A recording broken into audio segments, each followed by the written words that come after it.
High up in the Peruvian Andes, overlooking the historic city of Cusco, lies an architectural marvel that continues to baffle modern engineers, stonemasons, and historians alike. Imagine standing in the thin, crisp mountain air, tilting your head back to look up at colossal blocks of limestone and andesite. Some of these individual stones weigh an astonishing 100 to 120 tons, roughly the weight of a fully loaded Boeing 757. Yet they aren't just stacked upon one another, they are cut with dozens of asymmetrical angles and fitted together like an unimaginably complex, multi-ton jigsaw puzzle. The precision is so absolute that even after centuries of devastating earthquakes, you still cannot slip a single sheet of paper or even a blade of grass between the joints. And perhaps the most mind-bending detail of all, there is absolutely no mortar holding them together. This is the fortress, or perhaps ceremonial complex, of Sacsayhuamán. Officially attributed to the incredible ingenuity of the Inca Empire, it stands as a breathtaking testament to ancient brilliance. But when you stand in its shadow and truly grasp the sheer scale and the seemingly impossible logistics required to quarry, transport, and perfectly shape these stone leviathans without the use of iron tools, the wheel, or modern hydraulics, you cannot help but ask one simple question: how? While mainstream archaeology offers highly researched explanations involving tens of thousands of laborers, massive earthen ramps, and decades of relentless stone-on-stone grinding, a shadow of awe and doubt often lingers for anyone who sees it in person, and that lingering wonder opens the door to some of the most captivating and enigmatic legends in the Americas. When the first Spanish conquistadors arrived and asked the indigenous people how they managed to construct such a jaw-dropping structure, historical whispers suggest the locals sometimes gave a surprising answer: "We didn't build it. The giants did." Across South America, passed down through generations and encoded in deep indigenous mythologies, are persistent tales of a towering race of beings who walked the earth before the current age of humanity. Could these Andean myths of giants be more than just metaphors for lost empires? Today, we are embarking on a massive, comprehensive investigation into the legends of South American giants and the enduring enigma of the Sacsayhuamán walls. But before we step through the gates of history and travel back in time, I want to ask you a quick favor. Our world is vast, but our shared curiosity brings us together. I would absolutely love to know where you are tuning in from right now. Please take a second to drop a comment below with your current local time and your location. Whether you are sipping your morning coffee in New York, winding down your evening in London, or watching the sunrise in Tokyo, it is incredibly fascinating to see our global community connect over these ancient mysteries. Got your comment in? Perfect. Now let's leave the modern world behind and journey high into the clouds of the Andes. To truly comprehend the profound mystery of Sacsayhuamán, we first need to understand the extreme environment in which it was built and the staggering physical reality of the stones themselves. Situated in the high Andes of southeastern Peru, the complex sites at a breathless altitude of nearly 12,140 feet, that is over 3,700 meters above sea level. For anyone who has ever visited the region, you know that the air here is thin. Simply walking up a steep flight of stairs can leave an unacclimatized traveler gasping for oxygen. Yet it was in this harsh, oxygen-deprived environment that one of the most labor-intensive construction projects in the history of the ancient world was executed. According to traditional Inca urban planning, the ancient capital city of Cusco was laid out to resemble the shape of a puma, a sacred animal in Andean cosmology representing the earthly realm. In this grand city-wide design, the sprawling residential and temple districts formed the body of the feline, while the towering complex of Sacsayhuamán served as its head. The massive, jagged, zigzagging walls that dominate the site are widely believed to represent the fearsome teeth of the puma. But calling Sacsayhuamán a mere fortress or a temple feels wholly inadequate once you stand before it. It is a labyrinthine complex of plazas, ceremonial spaces, and megalithic terraces that rewrite our understanding of ancient engineering. The most iconic feature of Sacsayhuamán is its main defensive bulwark. 3 parallel terraced walls that snake across the landscape for over 1,300 feet, or about 400 meters. As you approach the lowest of these 3 walls, the scale of the endeavor begins to crush any preconceived notions you might have had about ancient masonry.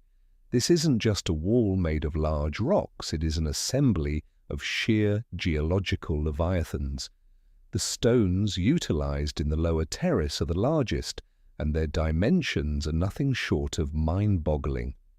The grandest block among them stands a staggering 28 feet tall, roughly the height of a 3-story building, and measures some 14 feet across.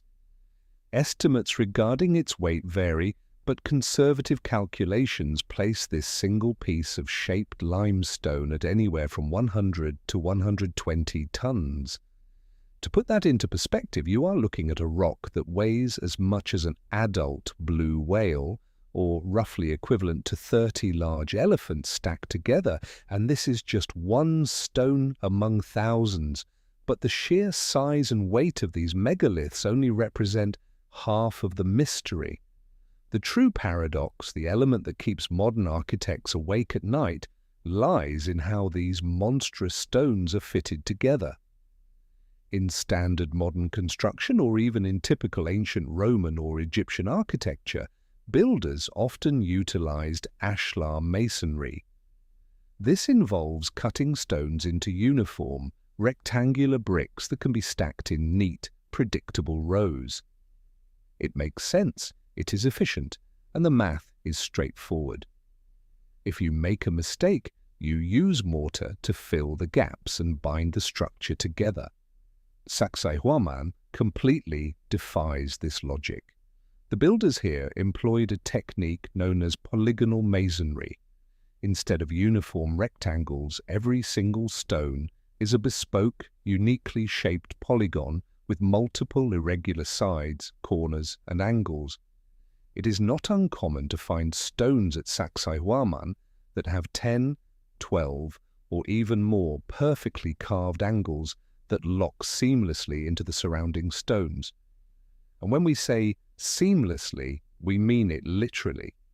These immense blocks are fitted together with a precision that borders on the microscopic.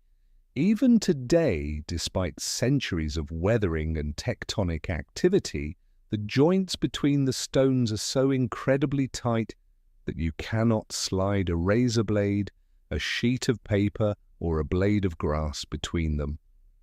Furthermore, there is absolutely no mortar, cement, or adhesive of any kind used in the entire structure. The walls rely entirely on gravity, friction, and the flawless geometry of the joints to hold themselves together. This brings us to the crux of the engineering nightmare. How do you shape a 100-ton boulder with a dozen asymmetrical angles so that it perfectly matches the contours of the boulders beneath it, beside it, and eventually above it? Remember, these joints are not just flush on the flat, outward-facing surface that tourists see. The stones are fitted perfectly in 3 dimensions. The unseen sides of the stones, the backs, the bottoms, and the hidden lateral edges, are often carved into complex convex and concave shapes. They interlock deeply, like a three-dimensional puzzle or a series of massive stone mortise and tenon joints. If you were a modern mason trying to replicate this without lasers or computer modeling, you would face the blind fit problem. To ensure a perfect joint between an irregular bottom stone and a new massive top stone, you have to somehow map the exact topography of the lower stone onto the upper one. In traditional stonemasonry, this is often done through trial and error. You lift a stone, place it down to see where it rubs or doesn't fit, lift it back up, chisel away the excess, and place it down again. You might repeat this process dozens of times for a single block. Now scale that up to Sacsayhuamán. You cannot simply hoist a 100-ton, 28-foot-tall block, place it gently against its neighbors, decide the angle is off by 2 millimeters, casually lift it back up, and chisel it down. The logistics of hoisting and maneuvering weights of that magnitude with such surgical delicacy, without cranes, steel cables, or hydraulics, make the trial and error method seem practically impossible. Even if they had tens of thousands of workers hauling on thick ropes made of woven plant fibers, the sheer coordination required to gently manipulate a 100-ton rock into a perfectly mated, multi-angled slot without shattering the edges of the stone is incomprehensible. Furthermore, the material itself presents a massive hurdle. The primary stones used at Sacsayhuamán are limestone and andesite. Andesite, in particular, is an extremely hard volcanic rock. The Inca did not possess iron or steel tools. Their metallurgy was limited primarily to copper and bronze, both of which are far too soft to efficiently quarry and cut andesite. The generally accepted archaeological theory is that they used harder river cobbles, stones made of diorite or hematite, to painstakingly pound and crush the andesite blocks into shape. Imagine the thousands of hours, the deafening noise, and the sheer physical toll required to pound a single 100-ton block into a 12-sided polygon using nothing but handheld rocks. Now imagine doing that for an entire fortress spanning hundreds of meters. Yet despite the maddening difficulty of this construction style, there is a brilliant, undeniable logic behind it. Peru sits on the Pacific Ring of Fire, a highly active tectonic zone. Earthquakes are a constant, devastating threat. The ancient builders knew this, and polygonal masonry was their ultimate solution. Because the stones are not bound by rigid mortar, and because they are interlocked at multiple shifting angles, the walls of Sacsayhuamán are dynamically earthquake-proof. When a massive tremor strikes, the stones are designed to dance. They shift, vibrate, and ride out the seismic waves, and then, guided by the genius of their interlocking angles and immense weight, they settle right back into their original perfect alignments. When devastating earthquakes leveled the Spanish colonial buildings of Cusco in 1950, the ancient Inca walls, including those at Sacsayhuamán, barely moved. So we are left with a staggering paradox. We have a construction method that is unparalleled in its structural brilliance and durability, yet its execution requires a level of effort, precision, and heavy lifting that seems to blatantly defy the technological capabilities of the time. The walls stand as silent, imposing monoliths, daring us to understand them. It is exactly this sheer impossibility that has fueled centuries of speculation.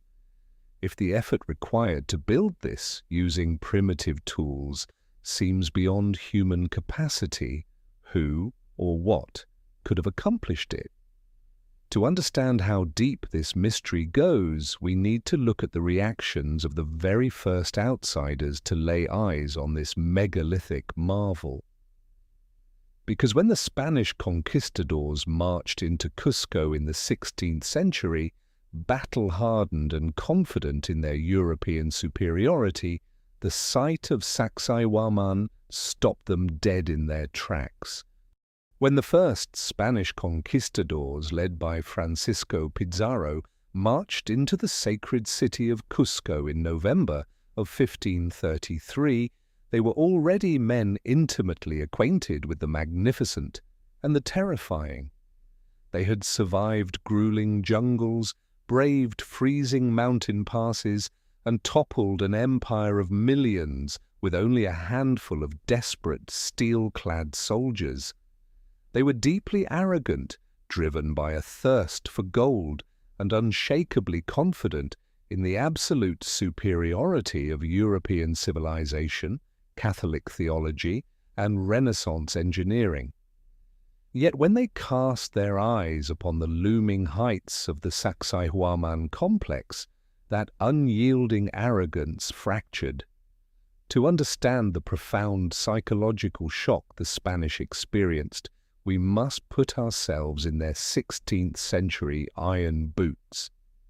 These were men who had seen the towering Moorish fortresses of Andalusia, the grand cathedrals of Toledo, and the enduring Roman aqueducts of Segovia. They knew what human hands were capable of building with pulleys, iron, wheels, and beasts of burden. But what they found waiting for them on the northern hill, overlooking Cusco, shattered their entire framework of reality. As they approached the massive, zigzagging megalithic terraces, the conquistadors were struck by a paralyzing sense of cognitive dissonance. They had justified their brutal conquest by framing the indigenous populations as primitive, godless savages who needed to be brought into the light of European civilization. But staring up at 100-ton andesite behemoths fitted together with a microscopic precision that made Europe's finest masonry look like the crude playthings of children, a terrifying realization began to take hold. If the people they were conquering were primitive, how had they engineered a structure that the greatest architects in Madrid or Rome could not even begin to replicate? The historical records left behind by these early explorers are absolutely dripping with astonishment, bewilderment, and a creeping superstitious fear. They didn't just write about Sacsayhuamán as an impressive enemy fort. They wrote about it as an impossibility. Pedro Sancho de la Hoz, the personal secretary to Francisco Pizarro, was one of the first Europeans to document the site. In his official report sent back across the Atlantic to King Charles V of Spain, de la Hoz struggled to find the vocabulary to describe what he was seeing. He wrote, "The most beautiful thing that can be seen in buildings in that land are these walls. They are so large that no one who sees them would not say that they were made by magic." He explicitly compared them to the greatest marvels of the Old World, noting that neither the famous Roman bridge of Segovia nor the legendary pillars of Hercules contained stonework so worthy of awe. He marveled at how stones of such monstrous size could be fitted together so tightly that the point of a sword could not find purchase in the seams. But the most vivid, detailed, and revealing account comes from a man who straddled both worlds, Inca Garcilaso de la Vega. Born in Cusco just a few years after the conquest, Garcilaso was the illegitimate son of an aristocratic Spanish captain and an Inca royal princess. He grew up playing among the colossal ruins of Sacsayhuamán before traveling to Spain to write his magnum opus, Comentarios Reales de los Incas, Royal Commentaries of the Incas. Because he understood both the European mindset and the indigenous history, his writings offer a profoundly unique window into the sheer terror and awe the stones provoked. Garcilaso wrote that the sheer scale of Sacsayhuamán surpassed human imagination. He stated point-blank that anyone who looked at the fortress without knowing its origins would be forced to believe it was constructed through enchantment or magic. He captured the profound unease of the Spanish priests and soldiers who, unable to comprehend the logistics of the construction, turned to the only logical explanation available in their 16th century Catholic worldview: demons. They seemed to have been made by some evil spirit, Garcilaso noted, reflecting the prevailing Spanish sentiment, rather than by men. This wasn't just a casual metaphor. For the heavily superstitious conquistadors, the idea that demonic forces or dark magic had raised these stones was a genuine, terrifying possibility. They simply could not fathom how a civilization without iron tools, draft animals like oxen or horses, or knowledge of the wheel could transport stones weighing upwards of 200,000 pounds across rugged, high-altitude terrain. The mathematical precision required to carve the multi-angled polygonal blocks so they interlocked flawlessly was, to the Spanish mind, a feat of dark sorcery. It was easier to attribute the fortress to the devil than to admit that the savages they were enslaving possessed an architectural genius far vastly superior to their own. This fear was only compounded a few years later during the Great Siege of Cusco in 1536. An indigenous rebellion led by Manco Inca successfully recaptured Sacsayhuamán from the Spanish. The conquistadors suddenly found themselves fighting against the very fortress that terrified them. From the high, impregnable terraces, Inca warriors rained down a lethal hail of stones, arrows, and spears upon the trapped Europeans in the city below. When the Spanish finally launched a desperate, bloody counterattack to retake the complex, it required siege ladders, incredible casualties, and brutal hand-to-hand combat among the megaliths. Juan Pizarro, Francisco's own brother, had his skull crushed by a stone hurled from the towering walls. Sacsayhuamán had proven that it was not just visually terrifying, it was a devastatingly effective military masterpiece. In the decades following the stabilization of Spanish rule, a concerted effort was made to erase the psychological threat of the fortress. The colonial administrators transformed Sacsayhuamán into a massive public quarry. They ordered the indigenous population to tear down the magnificent circular towers that once crowned the hill. Structures that the early chroniclers said were so beautiful they rivaled the labyrinths of antiquity. The beautifully dressed stones from the upper levels were systematically dismantled, rolled down the hill, and used to build the new Spanish Catholic city of Cusco. The grand cathedral that stands in Cusco's main plaza today, along with dozens of colonial mansions, is built from the stolen bones of Sacsayhuamán. But here is where the story takes a fascinating turn and where the enduring mystery of the site is cemented. While the Spanish were perfectly capable of dismantling the smaller upper stones of the complex, they completely failed to move the foundational megaliths. The grand, zigzagging terraces made of those 100-ton polygonal behemoths remained untouched.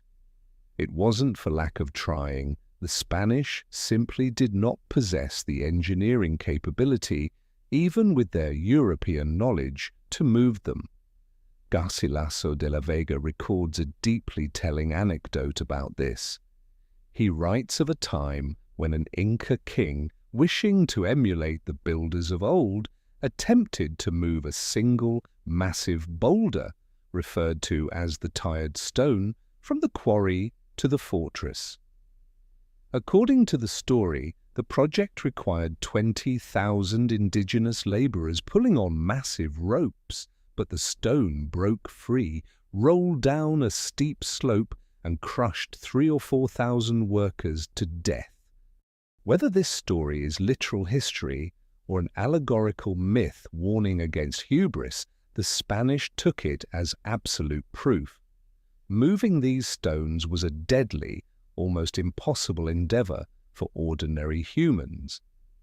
So, the Spanish priests and soldiers stood before the immovable base of Sacsayhuamán, crossing themselves, staring at rocks they could not budge, and whispering of demons. But when they pressed the local indigenous people for answers, when they pointed their steel swords at the Inca elders and demanded to know who had truly raised these impossible walls, the answers they received did not point to Christian demons. Instead, the elders pointed backward in time.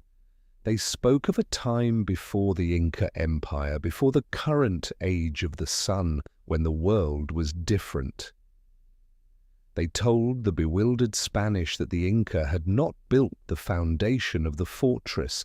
They had merely found it, claimed it, and built upon it.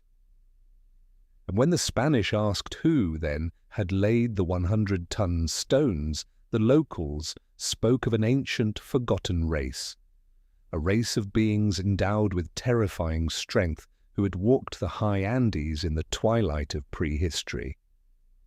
The Spanish, raised on biblical tales of Goliath and the Nephilim, suddenly found themselves listening to indigenous myths that echoed their own deepest legends. The elders spoke of the giants.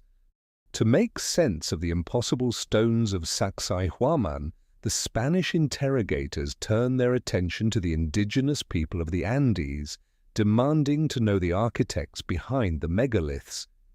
The answers they received were not tales of clever engineering, wooden rollers, or tens of thousands of sweating laborers.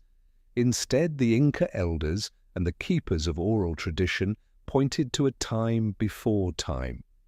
They spoke of an ancient epoch that predated the great Inca Empire, a time even before the sun shone in the sky. To understand their answer, we have to plunge into the deep, mystical waters of Andean cosmology and the legend of the supreme creator god, Viracocha. In the Western world, we often view time as a straight, linear arrow, moving continuously from the past into the future. But for the ancient cultures of the Andes, time was cyclical. They believed in the concept of Pachacuti, a Quechua word that roughly translates to a reversal of the world, or a cosmic overturning. The universe was not created just once. It was a continuous cycle of creation, destruction, and renewal. Great ages, or suns, would rise, flourish, and eventually be wiped clean by cataclysms, only to be replaced by a new age. According to the indigenous wisdom passed down to the early Spanish chroniclers, we are currently living in the era of the fifth sun.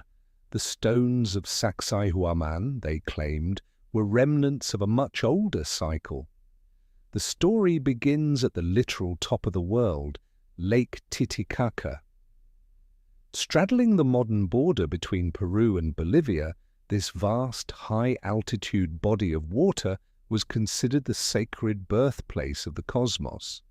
According to the legends meticulously recorded by 16th-century Spanish chroniclers like Juan de Betanzos, who married an Inca princess and learned the Quechua language fluently, and Pedro Sarmiento de Gamboa, the universe was initially a void of absolute darkness. From the cold, dark depths of Lake Titicaca emerged the supreme creator deity, Apu Kun Tiksi Viracocha, most commonly known simply as Viracocha. He was the master of the universe, the invisible and incomprehensible force that breathed life into the cosmos. Upon emerging from the waters, Viracocha first created the heavens and the earth, but the world was completely engulfed in a twilight gloom. There was no sun, no moon, and no stars. In this primordial twilight, Viracocha decided to populate his new world. But his first attempt at fashioning sentient beings did not result in the humans we know today. Instead, seeking to match the majestic, towering landscape of the Andes, with its soaring peaks and deep canyons, Viracocha carved a race of colossal beings from solid rock. He created the giants. The chronicler Pedro Sarmiento de Gamboa, who interviewed over 100 Inca historians and nobles to compile his history of the Incas in 1572, explicitly documented this first age. He wrote that Viracocha made a generation of men of large stature, and in order that they might see, he gave them a certain light, but they were in darkness. These giants were possessed of unimaginable physical strength. They were the original stewards of the earth, tasked by Viracocha with cultivating the land, living in peace, and honoring their creator.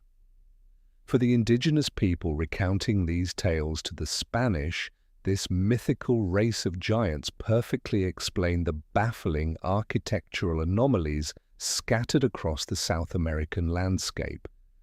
How did stones weighing upwards of 100 tons end up perfectly fitted into the terraces of Sacsayhuamán? Because to a race of giants carved from the earth itself, these stones were merely building blocks. The legends implied that these immense beings could lift, carry, and shape the andesite and limestone megaliths as easily as modern humans handle bricks. The impossible scale of the ruins was simply proportional to the impossible scale of their builders. The ruins were not anomalies, they were the appropriate homes and fortresses for a supersized humanity. However, the era of the giants was not destined to last. As time went on, this first creation began to fail. The myths state that the giants grew proud, greedy, and violent. They fractured into warring factions, staining the twilight world with blood. More importantly, they became hopelessly arrogant, forgetting the supreme deity who had drawn them from the dark waters of Lake Titicaca. They ignored Viracocha's commandments of peace and order, descending into savagery and chaos. Viracocha, observing his creation from the heavens, was filled with sorrow and burning wrath. The experiment had failed. The giants were too powerful, too destructive, and too defiant.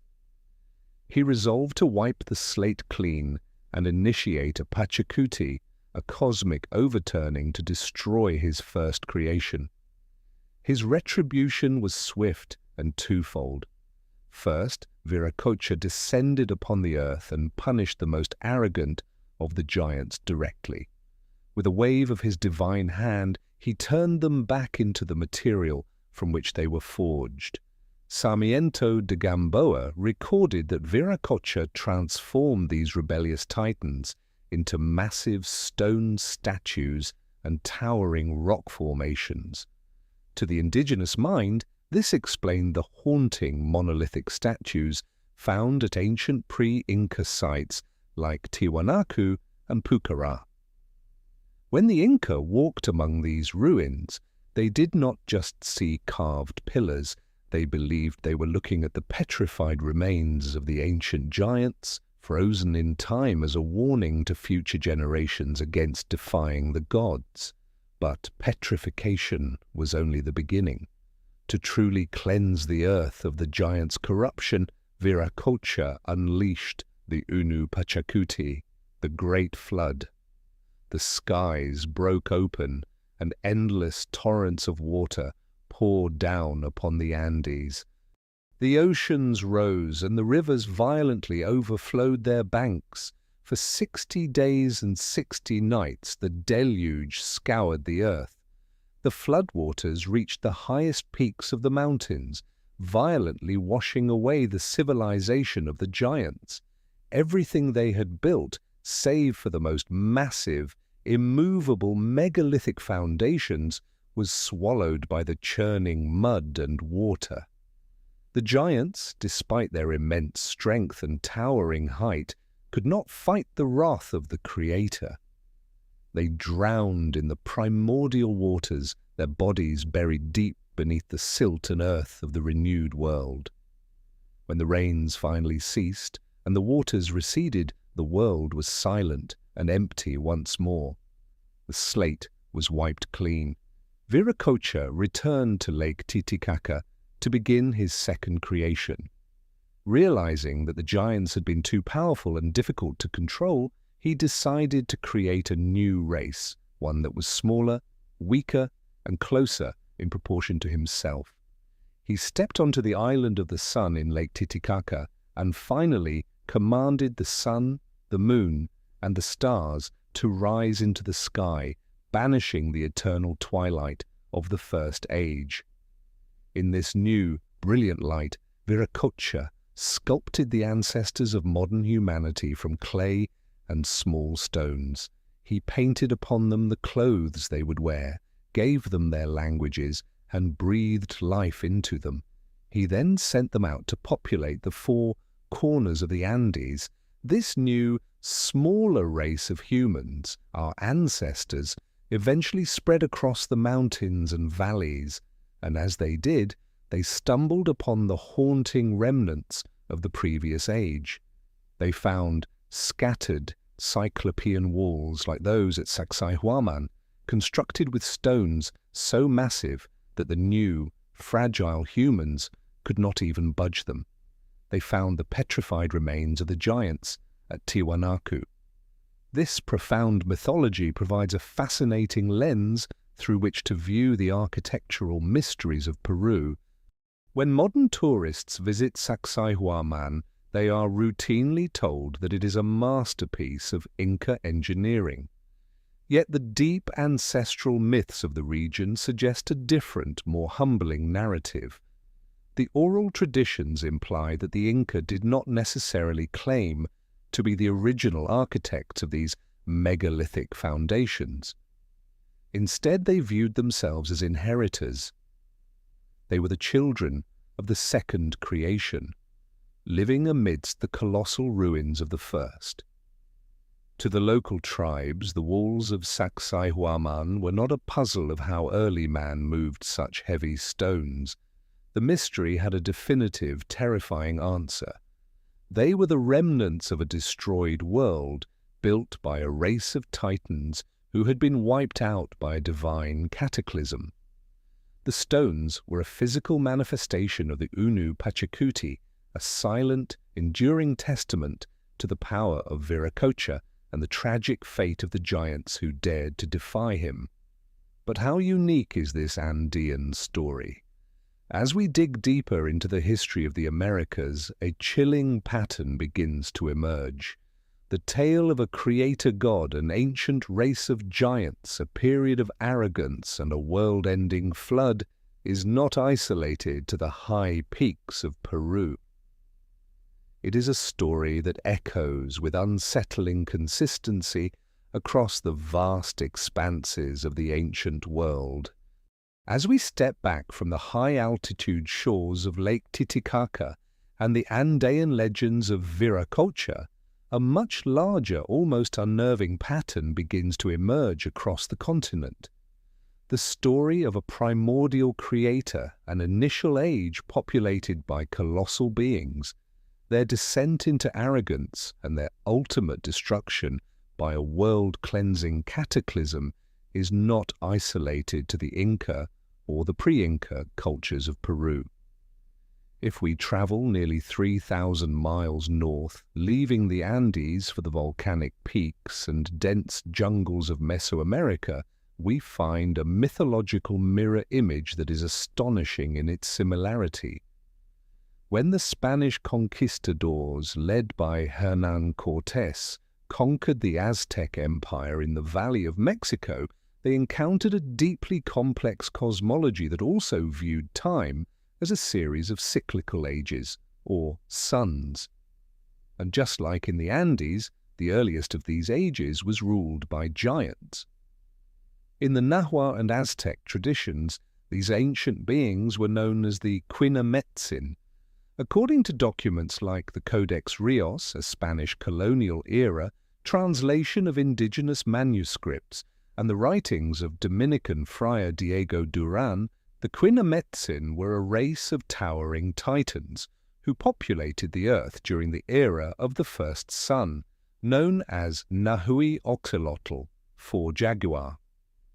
Much like the giants of Viracocha, the Quinametzin were credited as the original architects of the region's most baffling and massive ancient structures. When the Aztecs themselves migrated into the Valley of Mexico and stumbled upon the awe-inspiring, abandoned ruins of Teotihuacan, a massive city featuring the colossal Pyramid of the Sun and Pyramid of the Moon, they were stunned. They did not know who built it. The city was so inconceivably large that the Aztecs named it Teotihuacan, meaning the place where men become gods, and they firmly believed it had been constructed by the Quinametzin. The parallels become even more specific when we look at the Great Pyramid of Cholula, located in modern-day Puebla, Mexico. By volume, it is the largest pyramid and the largest monument ever constructed on the face of the earth, dwarfing even the Great Pyramid of Giza. According to Mesoamerican mythological tradition, this staggering edifice was not built by ordinary human hands. It was erected by a giant named Zelwa, one of the few Quinametzin, to survive a catastrophic, world-ending deluge. Seeking to build a structure that reached the heavens in defiance of the gods who had flooded the earth, Zelwa commanded the construction of Cholula. In a striking echo of the biblical Tower of Babel, the gods eventually grew angry with his hubris and rained fire upon the pyramid, killing the builders and halting its completion. Even further north, embedded in the oral traditions of various Native American tribes across the United States, the motif persists. The Paiute people of Nevada have long spoken of the Citeca, a fierce tribe of red-haired giants who supposedly engaged in long, brutal wars with the ancestors of the modern indigenous groups. From the icy reaches of Patagonia in the south to the deserts of North America, the native peoples of the New World maintained a surprisingly unified historical memory. We are not the first, we are not the biggest, and the massive stones we live among belong to the giants who came before us. Faced with this ubiquitous Pan-American narrative, modern historians, anthropologists, and archaeologists are forced to ask a critical question. What are we really looking at here? Are these ubiquitous legends of giants simply a shared metaphorical framework, a psychological coping mechanism to explain the unexplainable? Or is it possible that embedded deep within these myths lies a distorted, yet biological, reality? Let us first examine the metaphorical interpretation, which is the cornerstone of mainstream anthropology. The giant myth is widely considered to be a fascinating symptom of cultural amnesia. Human history is not a continuous upward trajectory of progress. It is plagued by brutal collapses. Thriving advanced civilizations, capable of organizing the tens of thousands of workers needed to build Sacsayhuamán or Teotihuacan, can be utterly wiped out in a matter of a few generations by prolonged droughts, devastating famines, volcanic eruptions, or vicious internal warfare. When a society collapses, its complex knowledge base, its engineering techniques, its written languages, its logistical systems, can vanish astonishingly quickly. The survivors scatter, returning to simpler, agrarian lifestyles just to stay alive. Centuries pass. Eventually, the descendants of these survivors, or a completely new, migrating group like the Aztecs or the Inca, wander back into the valleys of their ancestors. They find themselves standing in the shadow of monolithic, cyclopean ruins. They see stones weighing hundreds of tons suspended in the air. Lacking the societal infrastructure to even comprehend moving such mass, they suffer a profound cognitive disconnect. To the human mind, physical achievement is directly correlated with physical size. If a normal man can lift a 50-pound stone, then a man who can lift a 100-ton stone must naturally be the size of a mountain. Therefore, the giants of indigenous lore are likely metaphors for the cultural and political giants of the past, a highly organized, incredibly powerful civilization that fell from grace. Furthermore, the giant motif serves a powerful socio-religious function.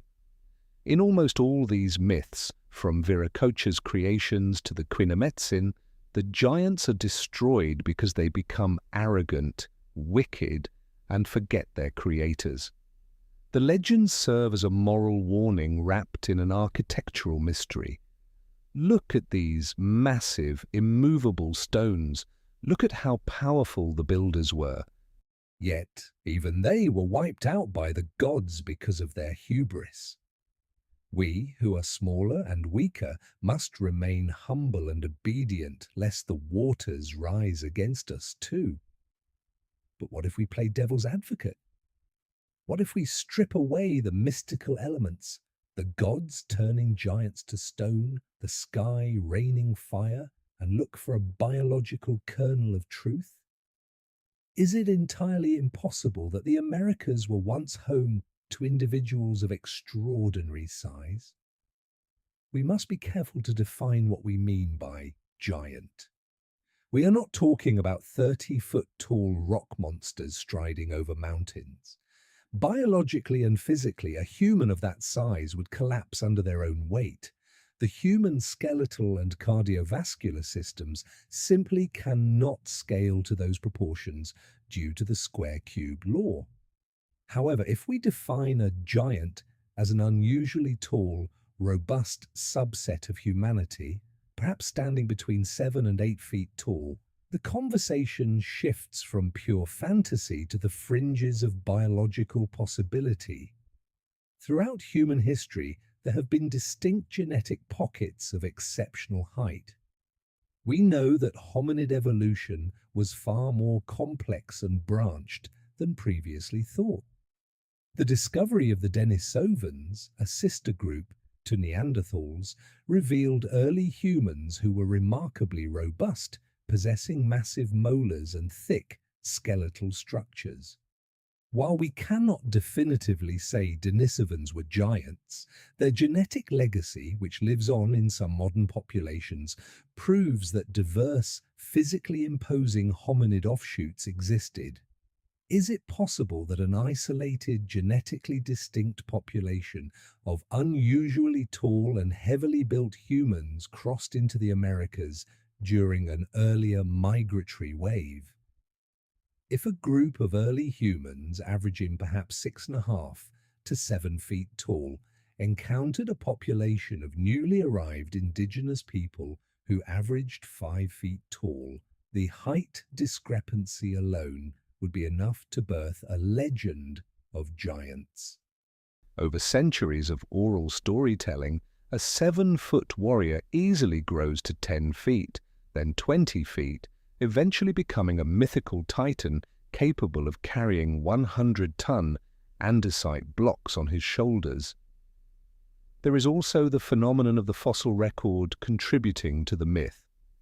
The Americas were once teeming with Pleistocene megafauna, enormous creatures like mastodons, woolly mammoths, and the megatherium, a giant ground sloth that could stand 12 feet tall on its hind legs and weighed up to 4 tons. When early indigenous tribes, or later the Spanish conquistadors, stumbled upon the massive, unearthed femurs and skulls of these extinct beasts, they lacked the paleontology to identify them. A massive femur bone found near an ancient megalithic ruin was easily misidentified as the thigh bone of a Quinametzin or one of Viracocha's first creations. So we find ourselves balancing on a razor's edge between two realities. On one side, the giants are magnificent metaphors, the ghosts of lost golden ages, warning us of the fragility of civilization. On the other side, they are the distorted echoes of real, biological anomalies magnified by time, fear, and the awe-inspiring backdrop of ruins like Sacsayhuamán. If this were purely a matter of ancient mythology, the debate might end there, relegated to the realm of folklore. But the mystery deepens significantly when we move from ancient oral traditions into the realm of documented history. Because the stories of giants in South America did not stop when the Spanish arrived. In fact, one of the most famous explorers in human history claimed to have looked a South American giant right in the eye. As long as we remain strictly in the realm of pre-Columbian mythology and ancient masonry, the giants of South America can be comfortably categorized as fascinating metaphors. They are the boogeymen of the Andes, the mythological architects of Sacsayhuamán, and the cautionary tales of a destroyed epoch. But the mystery takes a sharp, unsettling turn when we cross the threshold from ancient indigenous lore into the meticulously documented journals of European exploration. What happens when the giants step out of the mythic past and onto the beaches of the 16th century, flesh and blood, staring right into the eyes of some of history's most famous navigators? To answer that, we have to travel roughly 3,000 miles south of the Inca Empire, leaving the high altitudes of Peru for the freezing, desolate and wind-whipped shores of the South American continent's southernmost tip. The year is 1520. Ferdinand Magellan, the legendary Portuguese explorer sailing under the Spanish flag, is attempting the impossible, navigating a fleet of wooden ships around the Americas to find a western route to the Spice Islands. By the time the southern winter sets in, his crew is battered, freezing, and on the brink of mutiny. Magellan is forced to anchor in a desolate natural harbour in modern-day Argentina, a place he names Port St. Julian, to wait out the bitter ice and storms. For 2 freezing months, the European sailors saw absolutely no one. The frozen landscape appeared completely devoid of human life. But then, according to the official chronicler of the expedition, a Venetian scholar named Antonio Pigafetta, the absolute unthinkable happened. Pigafetta's diary, which remains one of the most vital and detailed historical documents of the Age of Discovery, records the moment with stunning clarity. "One day," Pigafetta wrote, "we suddenly saw a naked man of giant stature on the shore of the port, dancing, singing, and throwing dust on his head." Magellan, intrigued and likely terrified, ordered one of his men to row ashore and mimic the giant's actions as a sign of peace. When the sailor brought the towering figure to the small island where Magellan had set up his temporary camp, the Spanish crew was left speechless. Pigafetta's description of this being is permanently etched into the annals of exploration. He wrote, point blank, "He was so tall that the tallest of us only came up to his waist, and he was well proportioned." Let that sink in for a moment. Even if we account for the fact that the average European sailor in the 16th century was relatively short, perhaps hovering around 5 feet 4 inches tall, a man whose waist is at chest level of a normal human would easily stand over 8 or 9 feet tall. Pigafetta went on to describe the giant's booming voice, his face painted red with yellow circles around his eyes, and the heavy guanaco skin, a relative of the llama, he wore to fend off the bitter cold. The explorers fed the giant, giving him a massive portion of food, which he eagerly consumed. But the most revealing, and perhaps tragic, moment of the encounter happened when the crew presented the giant with a large steel mirror. Pigafetta notes that when the giant saw his own reflection, he was so utterly terrified by the image that he leaped backward in shock, knocking over 4 of the Spanish sailors in the process with effortless, terrifying strength. Over the next few weeks, Magellan's crew encountered more of these towering indigenous people. They seemed relatively peaceful, living nomadic lifestyles and hunting with massive bows and arrows. Magellan, observing their enormous hide-wrapped footwear, supposedly named them the Patagonians, derived from a word meaning big feet. To this day, the entire southernmost region of South America bears the name he gave it, Patagonia. If the story had ended there, it might have been chalked up to a sailor's tall tale. But Magellan, driven by the ruthless curiosity and ambition of a 16th-century explorer, made a dark and fateful decision. He realized that simply telling the King of Spain he had found giants would not be enough. He needed to bring proof back to Europe. He decided to kidnap 2 of the youngest, healthiest male giants.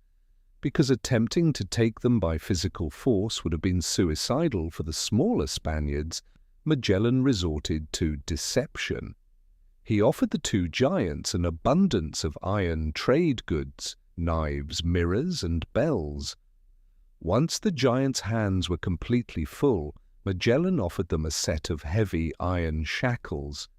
The giants, not understanding the concept of imprisonment and fascinated by the cold metal, allowed the Spanish to secure the shackles around their ankles. Once the trap was sprung and the bolts were hammered shut, the giants realized they had been betrayed.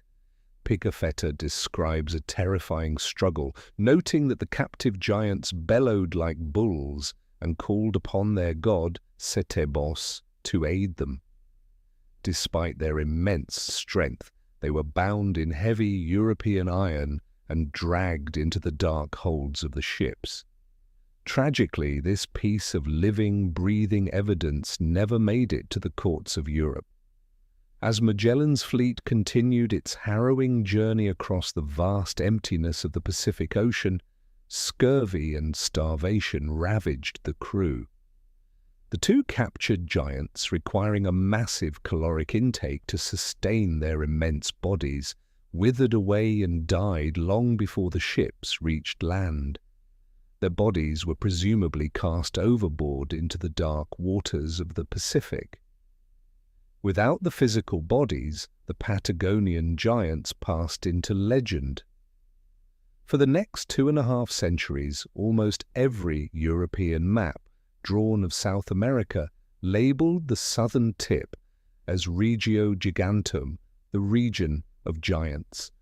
Subsequent explorers, including Sir Francis Drake and Commodore John Byron, claimed to have seen these massive people as well, though the reported heights slowly shrank from Pigafetta's extravagant claims down to a still imposing 6.5 or 7 feet tall.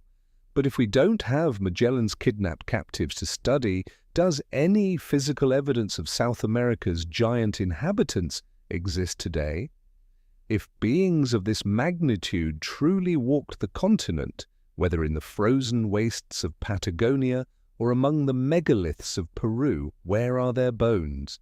This brings us to one of the most controversial, bizarre, and widely debated corners of alternative archaeology, the hunt for the giant bones of South America.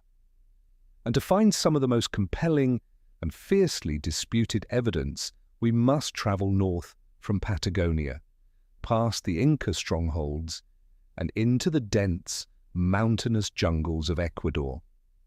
In the remote, southern Ecuadorian province of Loja, near the border with Peru, there is a sprawling, mountainous region known to the indigenous populations as Changaiminas.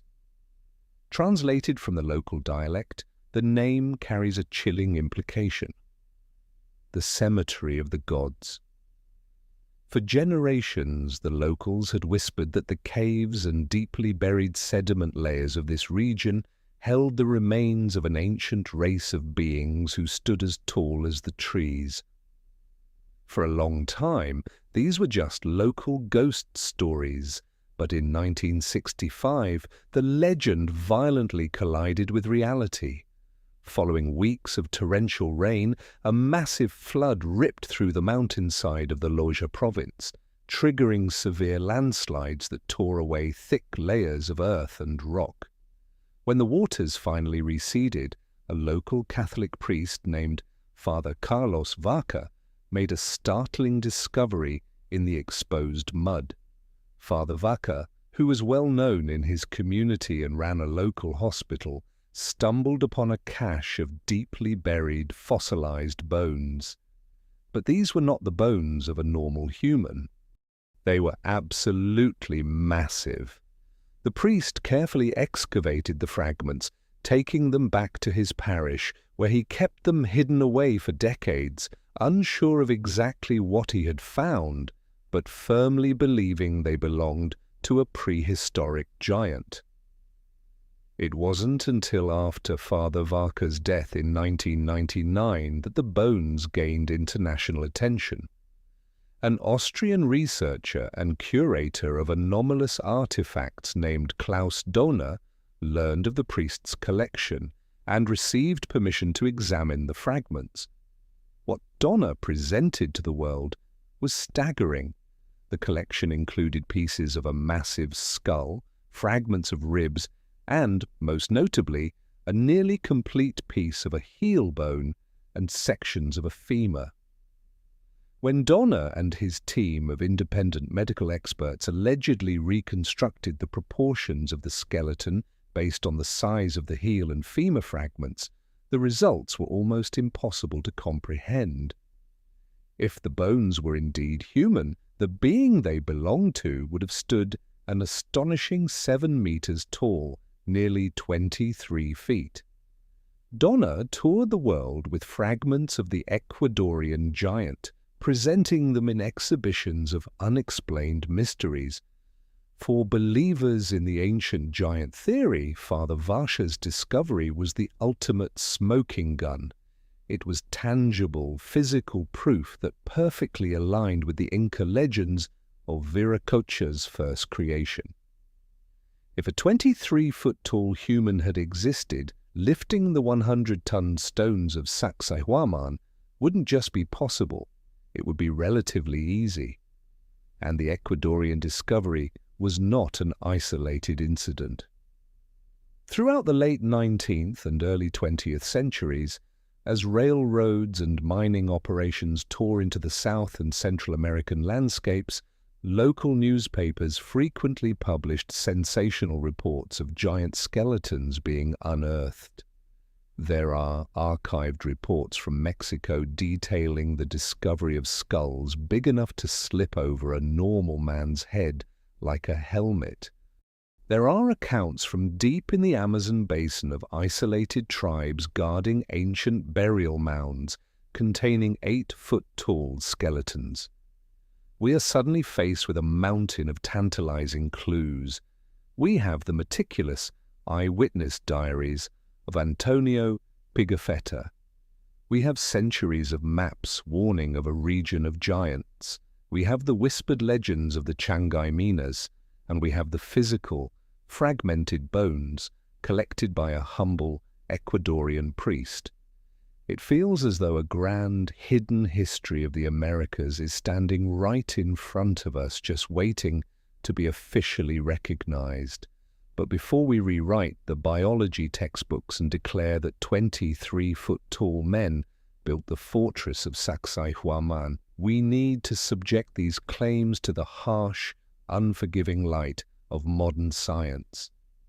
Because when biologists, paleontologists, and medical professionals look at these giant discoveries, they see a very different but equally fascinating story. When we encounter claims of 23-foot-tall human skeletons hidden in Ecuadorian caves or towering Patagonian giants capable of hurling armored conquistadors to the ground, it is deeply tempting to completely embrace the mythology. The human mind naturally gravitates toward the spectacular. We want the magic to be real. However, to truly respect history and understand the profound reality of the ancient Americas, we must subject these captivating stories to the rigorous, unforgiving light of modern science. When biologists, paleontologists, and medical professionals examine the evidence of giant bones and historical sightings, the romantic illusion of a titan race begins to dissolve. What emerges is a reality grounded in anatomy, paleontology, and the quirks of human psychology, a reality that is just as fascinating, though entirely different, from the myths. Let us begin by dissecting the most spectacular claim, the 7-meter, roughly 23-foot giant reconstructed from the bones found by Father Carlos Vaca in the Changay Minas of Ecuador. To understand why modern biologists reject the existence of such a being entirely, we have to look at a fundamental principle of geometry and physics known as the square-cube law. First formulated by Galileo Galilei in the 17th century, this mathematical principle dictates that as a shape grows in size, its volume, and therefore its weight, grows vastly faster than its surface area. If you take a normal, well-proportioned 6-foot human who weighs 180 pounds and magically scale them up to 24 feet, they are 4 times taller. However, their physical mass does not merely multiply by 4. According to the square-cube law, their volume and weight would increase by the cube of the multiplier, 4 cubed, or 64. That 24-foot giant would weigh a staggering 11,520 pounds. Yet the cross-sectional strength of their bones and muscles only increases by the square of the multiplier, 16. A human skeletal and muscular system simply cannot support nearly 6 tons of weight. Long before they could lift a 100-ton block at Sacsayhuamán, a 24-foot human would be a prisoner of gravity.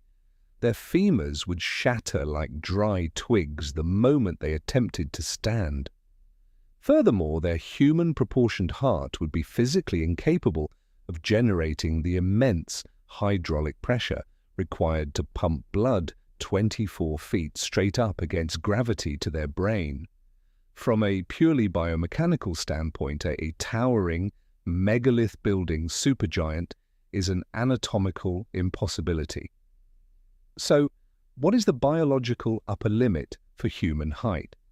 Throughout all of documented medical history, the tallest verified human was an American named Robert Wadlow, who reached an astonishing 8 feet 11.1 inches before his tragic death in 1940 at the age of 22. Wadlow's extraordinary height was not the result of a hidden, ancient giant gene pool, but rather a recognized medical condition known as pituitary gigantism. This occurs when a tumor on the pituitary gland causes a massive overproduction of human growth hormone during childhood. Individuals with this condition and the related condition of acromegaly do indeed reach towering heights, but they rarely possess the mythological strength attributed to the builders of ancient monuments.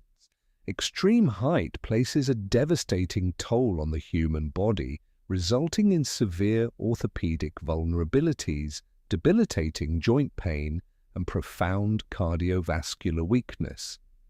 Wadlow required heavy iron leg braces simply to walk across a room. The idea that an entire race of individuals suffering from gigantism could endure the grueling, back-breaking physical labor required to quarry, transport, and manipulate colossal andesite boulders in the oxygen-deprived altitudes of the Andes is completely physiologically untenable. However, recognizing pituitary gigantism gives us a vital clue to demystifying the historical sightings. Imagine a band of freezing, starving, and superstitious 16th century Spanish explorers under Ferdinand Magellan. The average European sailor at the time stood perhaps 5 feet 4 inches tall. If they stepped onto the beaches of Patagonia and encountered an indigenous man suffering from gigantism who stood 7.5 or 8 feet tall, the psychological impact would be earth-shattering. Add to this the man's thick, imposing guanaco hide clothing, large footwear, the natural human fear of the unknown, and a healthy dose of sailor's exaggeration after months at sea.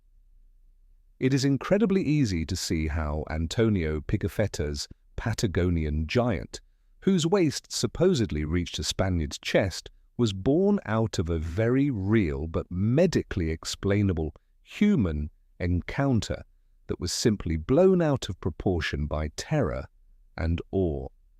But if humans cannot biologically grow to 23 feet, what about the physical bones? What exactly did Father Vaca and countless others dig out of the mud across South America if they were not the remains of ancient giant men whose massive femurs and skull fragments were they? The answer lies not in mysterious hominids, but beneath the earth in the spectacular and extinct megafauna that once dominated the Americas during the Pleistocene epoch. For tens of thousands of years, South America was practically an isolated island continent, leading to the evolution of some of the most massive and bizarre mammals to ever walk the earth. Chief among them was the Megatherium, the giant ground sloth. You must completely banish the image of the small, slow-moving tree sloths of today. The Megatherium was a prehistoric tank of a creature. It weighed up to 4 tons, roughly the size of a modern bull elephant, and was covered in thick, shaggy fur. But most importantly, when the Megatherium reared up on its massive hind legs to strip leaves from tall trees, it stood a towering 12 to 15 feet tall. The skeletal anatomy of the Megatherium provides the absolute perfect recipe for a giant myth, because it spent a significant amount of time supporting its multi-ton weight on its hind legs. Its pelvis and femurs evolved to be incredibly thick, robust, and heavy. To an untrained amateur eye, a Megatherium femur bears a striking, superficial resemblance to a grotesquely oversized human leg bone. When an indigenous farmer, a Spanish missionary, or a 19th century railway worker dug a trench and suddenly struck a colossal femur or massive heel bone, they completely lacked the science of paleontology to correctly identify it. They had never heard of a giant ground sloth or a mastodon, but they knew their religious texts, and they knew the local indigenous folklore of Viracocha. When faced with a femur as thick as a tree trunk buried near ancient ruins, the logical, pre-scientific conclusion was immediate and unquestionable. These are the bones of the ancient giants. When Klaus Dohner and other alternative researchers presented the fragments of the Ecuadorian giant, independent paleontologists and osteologists who reviewed the photographic evidence pointed out a mundane reality. The joint structures, the curvature of the bone fragments, and the density were entirely consistent with the fossilized remains of Pleistocene megafauna, most likely a Megatherium or an ancient Gompho there, a prehistoric relative of the elephant. Constructing a 23-foot human skeleton from these fragments is merely an act of extreme pareidolia, the powerful human psychological tendency to see familiar patterns like a human form where none actually exist. Finally, to completely untangle the giant myth, we must address the sheer volume of giant discoveries plastered across the front pages of newspapers in the late 19th and early 20th centuries. Why were there suddenly hundreds of reports of 8 to 12-foot skeletons being unearthed across the Americas? This period was the golden age of yellow journalism. It was an era where newspaper circulation was fiercely, violently competitive, and the prevailing motto in newsrooms was often, "Never let the truth get in the way of a good story." Local newspapers frequently published wildly exaggerated or entirely fabricated stories simply to boost sales, entertain readers, and attract curious tourists to small, rural towns. The discovery of a giant skeleton was a guaranteed sensational headline grabber. A farmer might unearth a standard indigenous burial mound containing a 6-foot skeleton, which would have been considered quite tall for the 19th century, and by the time the story was drafted by an ambitious local reporter, the skeleton had miraculously grown to 8 or 9 feet tall in print. In other cases, these discoveries were outright profit-driven hoaxes designed to swindle the public. The most notorious example is the Cardiff Giant of 1869 in New York. A man named George Hull hired stonecutters to carve a 10-foot-tall petrified man out of a block of gypsum, buried it on his cousin's farm, and had it discovered a year later. He charged thousands of gullible tourists 50 cents a head to view the ancient biblical giant. Even when distinguished scientists examined the statue and declared it a blatant, obvious fake, people still flocked to see it, drawn by the irresistible allure of the myth. Many of the reports of giant bones in the Americas follow this exact, frustrating pattern. A sensational headline is printed, public excitement reaches a fever pitch, but when actual scientists from institutions like the Smithsonian demand to officially examine the remains, the bones conveniently disintegrate into dust, are lost in a flood, or are mysteriously stolen. By looking through the sobering analytical lens of biology, paleontology, and historical media analysis, the towering race of superbeings vanishes into the mists of misunderstanding and exaggeration. We are left not with 20-foot-tall megalith builders, but with exceptionally tall humans suffering from medical disorders, the fascinating fossilized bones of giant prehistoric sloths, and the enduring human desire to believe in the extraordinary. But does debunking the biological reality of the giants diminish the majesty of Sacsayhuamán? Does it solve the mystery of the stones? Absolutely not.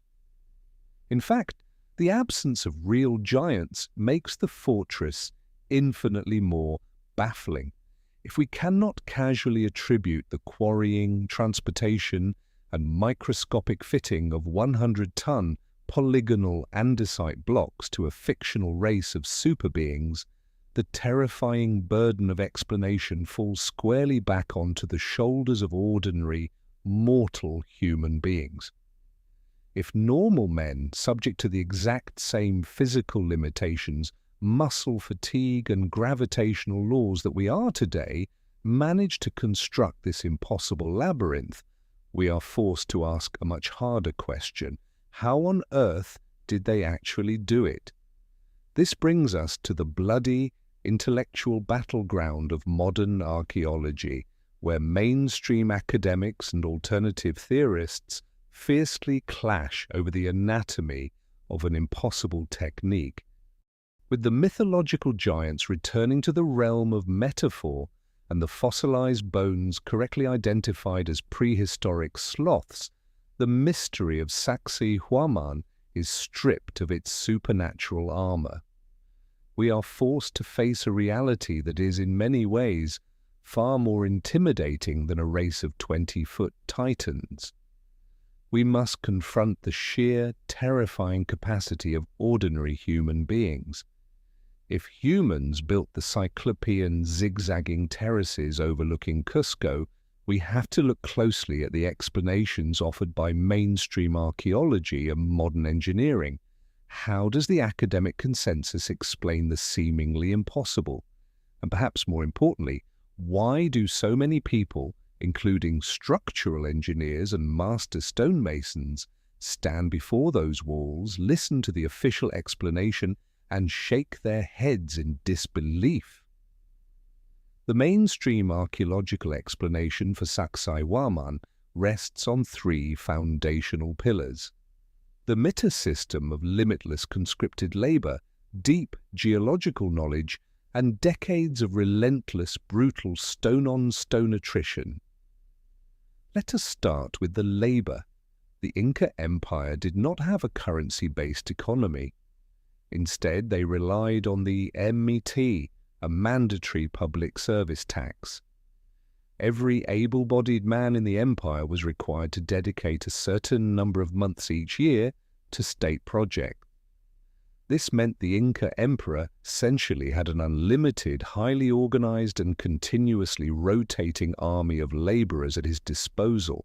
Spanish chroniclers recorded that at the height of Sacsayhuamán's construction, as many as 20,000 to 30,000 men were working on the site simultaneously. The first monumental hurdle was the quarrying. While the massive 100-ton limestone blocks of the primary foundation were quarried relatively close to the site, the incredibly hard andesite used in the complex came from quarries like Viracocha, located roughly 20 miles away. How do you extract a monolithic block from a mountainside without steel saws or explosives? Archaeologists propose that the Inca were master geologists who possessed an intimate understanding of the natural fault lines and cleavage planes within the rock. Workers would painstakingly chisel deep, linear grooves into the bedrock using heavy, handheld stones made of hematite or diorite, materials significantly harder than the limestone and andesite they were mining. Once a groove was established, they would drive dry wooden wedges deep into the fissures. They would then repeatedly soak these wedges with water. As the wood absorbed the water, it expanded with tremendous, relentless hydraulic force, eventually cracking the stone along the natural fault lines. It was a slow, deliberate process, but it allowed them to free blocks of staggering size. Then came the transport, a logistical nightmare of epic proportions. The Inca did not possess draft animals capable of pulling heavy loads. The llama is a pack animal that can carry perhaps 60 pounds, useless for a 100-ton megalith. They also did not use the wheel. Therefore, moving these stones relied entirely on friction reduction and human brute force. Archaeologists theorize that the builders constructed massive earthen ramps and flattened paved roads leading from the quarries to the construction site. The stones would be levered onto heavy wooden sleds or placed upon massive log rollers. Then, using incredibly thick ropes woven from tough Andean ichu grass or llama hide, thousands of men would physically drag the stones mile by grueling mile. It is a testament to raw, organized human willpower. The story of the tired stone, the megalith that supposedly broke free and crushed thousands of workers, is often cited by historians not as a myth of giants, but as a tragic, factual account of the deadly reality of this brute force transport system. But dragging the stone to the site is only half the battle. The true genius of Sacsayhuamán and the core of the mainstream explanation lies in the shaping and fitting of the polygonal blocks. How did they achieve that microscopic, paper-thin, mortarless joint across a dozen asymmetrical angles? The accepted theory proposes a method of templating, scribing, and abrasion. Imagine a massive, irregularly shaped base stone already set in place. The builders want to place a new block on top of it. They would drag the new, roughly hewn block close to the base stone. Then, using a scribing tool, perhaps a simple wooden compass or a plumb bob mechanism, they would meticulously map the complex three-dimensional topography of the lower stone onto the bottom of the new stone. Once the cutting lines were drawn, the brutal work began. Hundreds of stonemasons would descend upon the block, holding river cobbles, the harder diorite or hematite. They would simply pound the stone, crushing away the excess material millimeter by millimeter, turning the solid rock to dust. As they got closer to the final shape, the pounding gave way to abrasion. They would use water mixed with abrasive quartz sand to meticulously polish the joints. To ensure the fit was perfect, the block would be hoisted up, placed onto the base stone, and checked. If it wobbled, or if there was a gap, they would lower the stone, identify the high spots, pound them down, and repeat the process, trial and error, lift and lower, pound and polish, repeated dozens, perhaps hundreds of times for a single block until the stones mated with vacuum-like precision. This is the consensus. It is logical, it relies only on the tools we know the Inca possessed, and it honors the incredible dedication of the indigenous workers. Yet despite being the accepted scientific reality, it is a theory riddled with severe practical vulnerabilities. When modern stonemasons, engineers, and heavy lift specialists evaluate this explanation, a profound cognitive dissonance occurs. The theory works beautifully on paper, but the physical execution pushes the boundaries of believability to the absolute breaking point. The primary source of skepticism is the trial and error lifting mechanism. The mainstream theory requires a 100-ton multi-angled block to be lifted and lowered repeatedly to check the fit.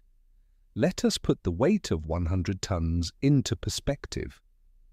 Modern construction cranes required to lift that much weight are massive, diesel-powered leviathans utilizing high tensile steel cables and sophisticated hydraulics.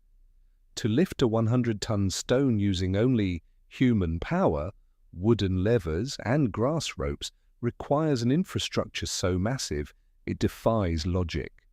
You cannot simply pry up a rock of that size from one side. It would require a vast array of gigantic, incredibly strong wooden beams acting as levers, manned by hundreds of coordinated workers, lifting the stone evenly to avoid snapping the levers or tipping the block. Furthermore, doing this repeatedly for every single stone to check the microscopic fit requires a level of gentle, surgical precision that brute force leveraging simply does not allow. Dropping a 100-ton stone even an inch onto another stone would create a massive kinetic impact.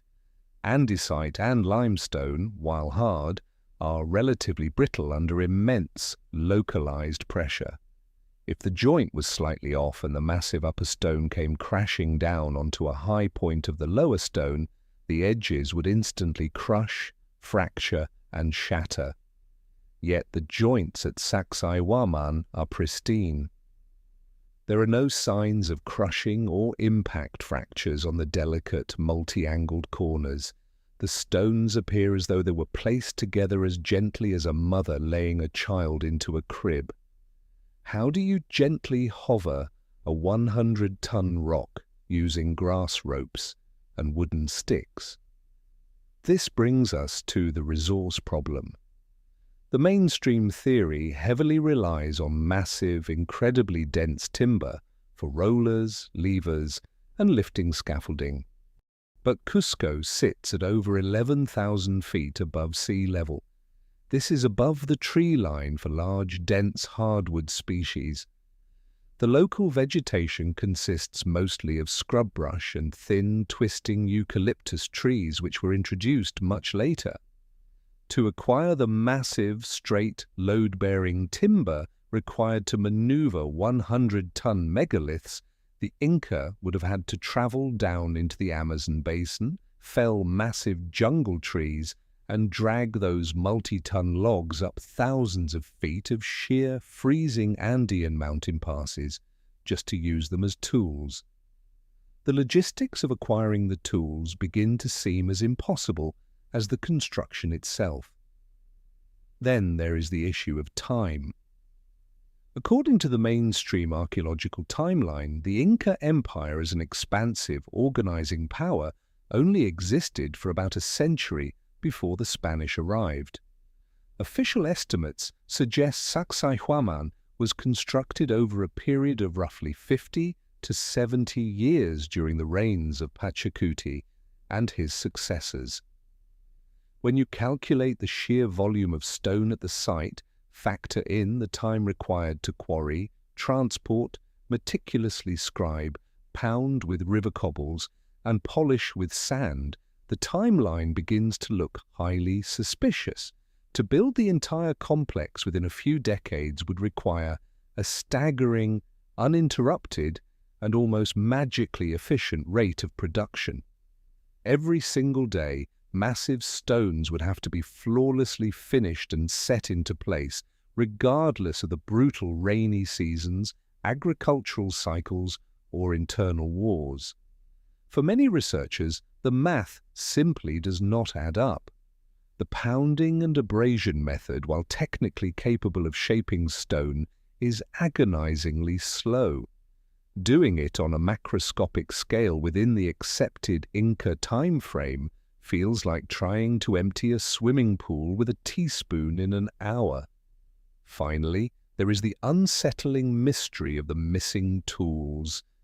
If tens of thousands of workers spent decades pounding these stones with harder diorite cobbles, there should be millions of broken, shattered pounding stones scattered throughout the Cusco Valley. While some pounding stones have been found, the volume of discarded tools does not seem to match the sheer, catastrophic scale of the rock-crushing endeavor required to build Sacsayhuamán. These glaring logistical, physical, and temporal flaws are exactly why the debate refuses to die. Mainstream archaeology provides a possible mechanism, but to many who stand in the shadow of the walls, it feels highly improbable. It feels like an explanation forced to fit within the confines of our current understanding of history, rather than an explanation that comfortably accounts for the physical reality of the stones.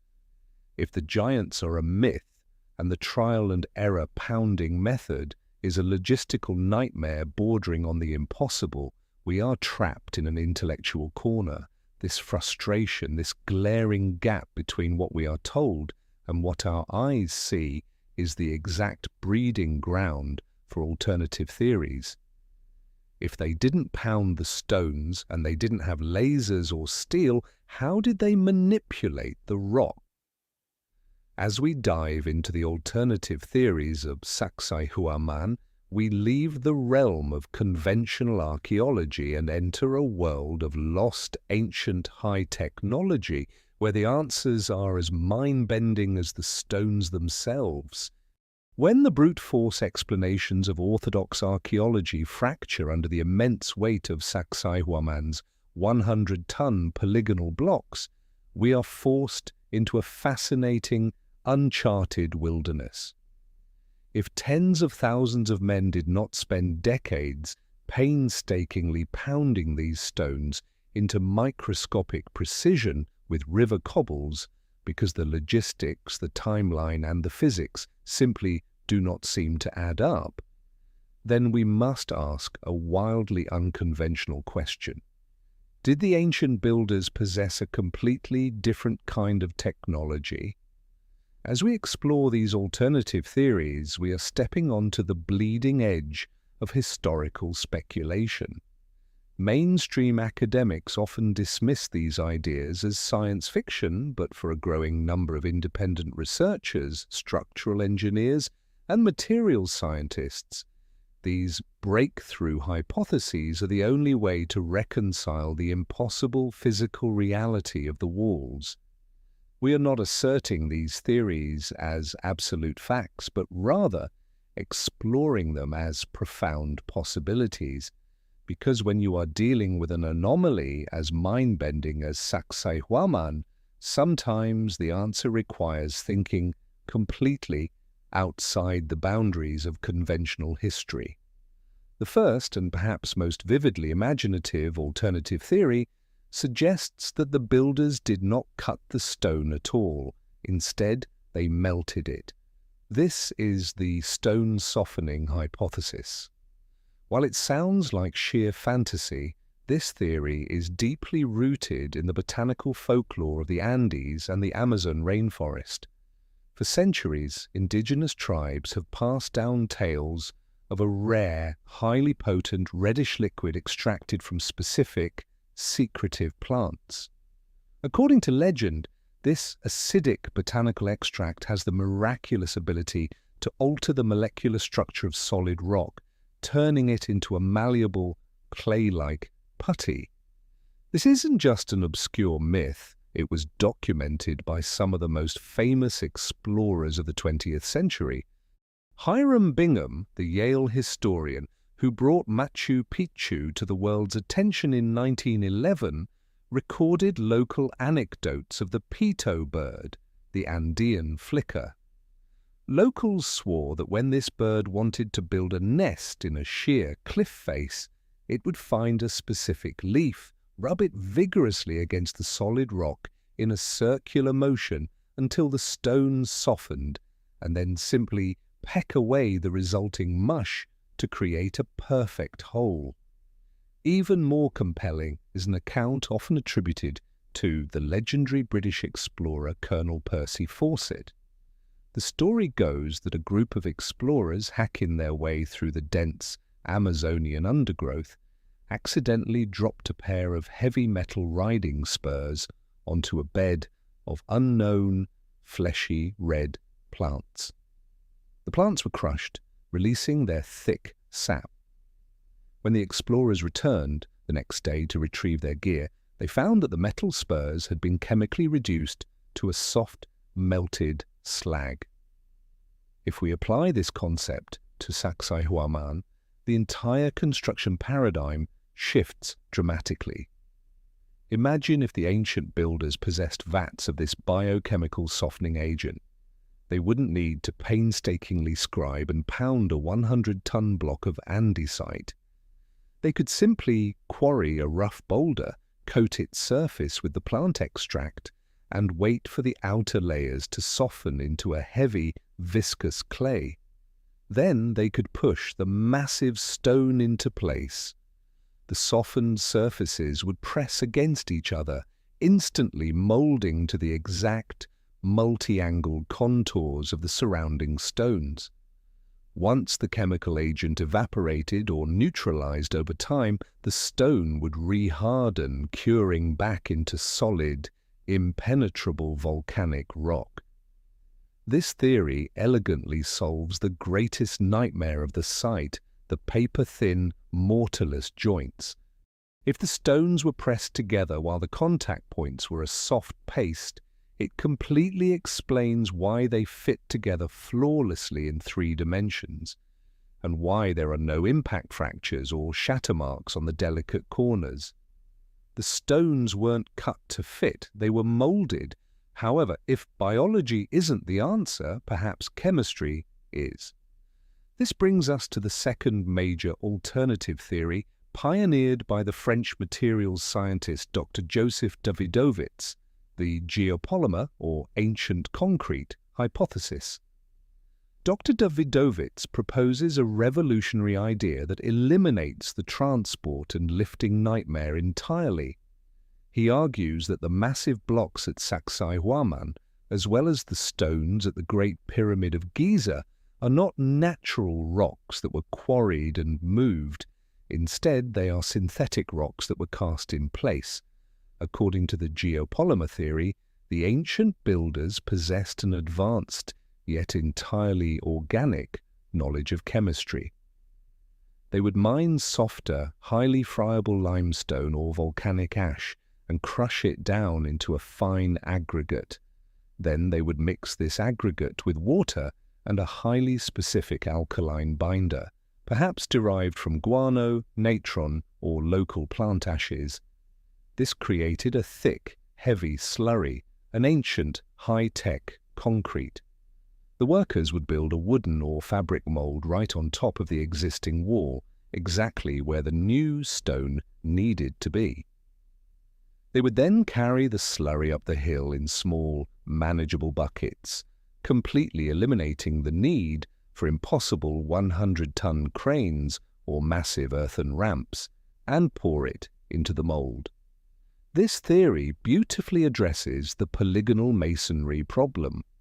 Why do the stones have a dozen bizarre, irregular angles?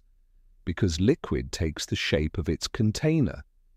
If you pour a geopolymer slurry on top of an uneven, jagged base stone, the liquid will seep into every single crack and crevice. When the chemical reaction cures and the slurry hardens into synthetic rock, the resulting joint will be absolutely microscopic. You wouldn't be able to fit a razor blade between them because the upper stone was literally born resting on the lower one. While orthodox geologists fiercely push back against this, arguing that core samples of the stones show natural crystalline structures, geopolymer advocates argue that an advanced chemical process could perfectly synthesize natural rock, making it almost indistinguishable under standard analysis. If true, Sacsayhuamán is not a testament to brute force lifting, but a masterpiece of lost chemical engineering. But what if the builders didn't use chemistry? What if they manipulated the very fabric of physics? Our third hypothesis ventures into the realm of acoustic levitation and frequency technology. Throughout the ancient world, from the walls of Jericho tumbling down to the trumpets of Tibetan monks, there is a persistent, whispering narrative that sound is not just a medium for communication, but a physical force capable of manipulating matter. In the deep traditions of the Andes, there are legends of ancient priests who used specific vocal tones, massive gold plates acting as parabolic reflectors, or large resonant instruments to command the stones to move. To the Spanish chroniclers who called the fortress a work of magic, this might have looked exactly like sorcery. In the realm of modern quantum physics and acoustics, levitation using sound is no longer mythology. It is a demonstrable fact. Through a process called acoustic levitation, scientists can use opposing ultrasonic speakers to create a standing sound wave. By placing a small object within the nodes of this wave, where the acoustic pressure perfectly counteracts the pull of gravity, the object will float suspended in mid-air. Currently, our modern technology can only levitate tiny objects like water droplets or small insects. But what if a highly advanced lost civilization understood the harmonic resonance of the Earth in a way we have yet to rediscover? Every physical object has a resonant frequency.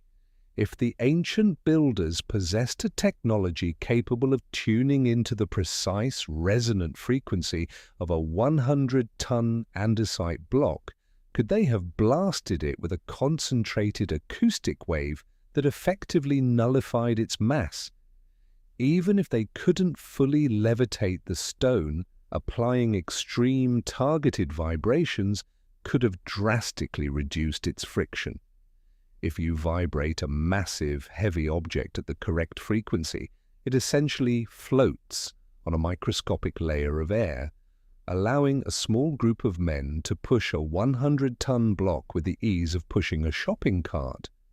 This acoustic technology would explain the absolute lack of heavy lifting equipment, the absence of wheel ruts, and the seamless, weightless precision with which these geological monsters were stacked.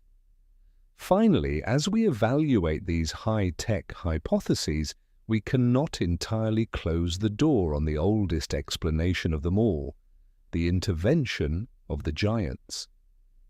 If we step away from the caricature of 25-foot-tall, magic-wielding titans and re-examine the myth through a different lens, new possibilities emerge.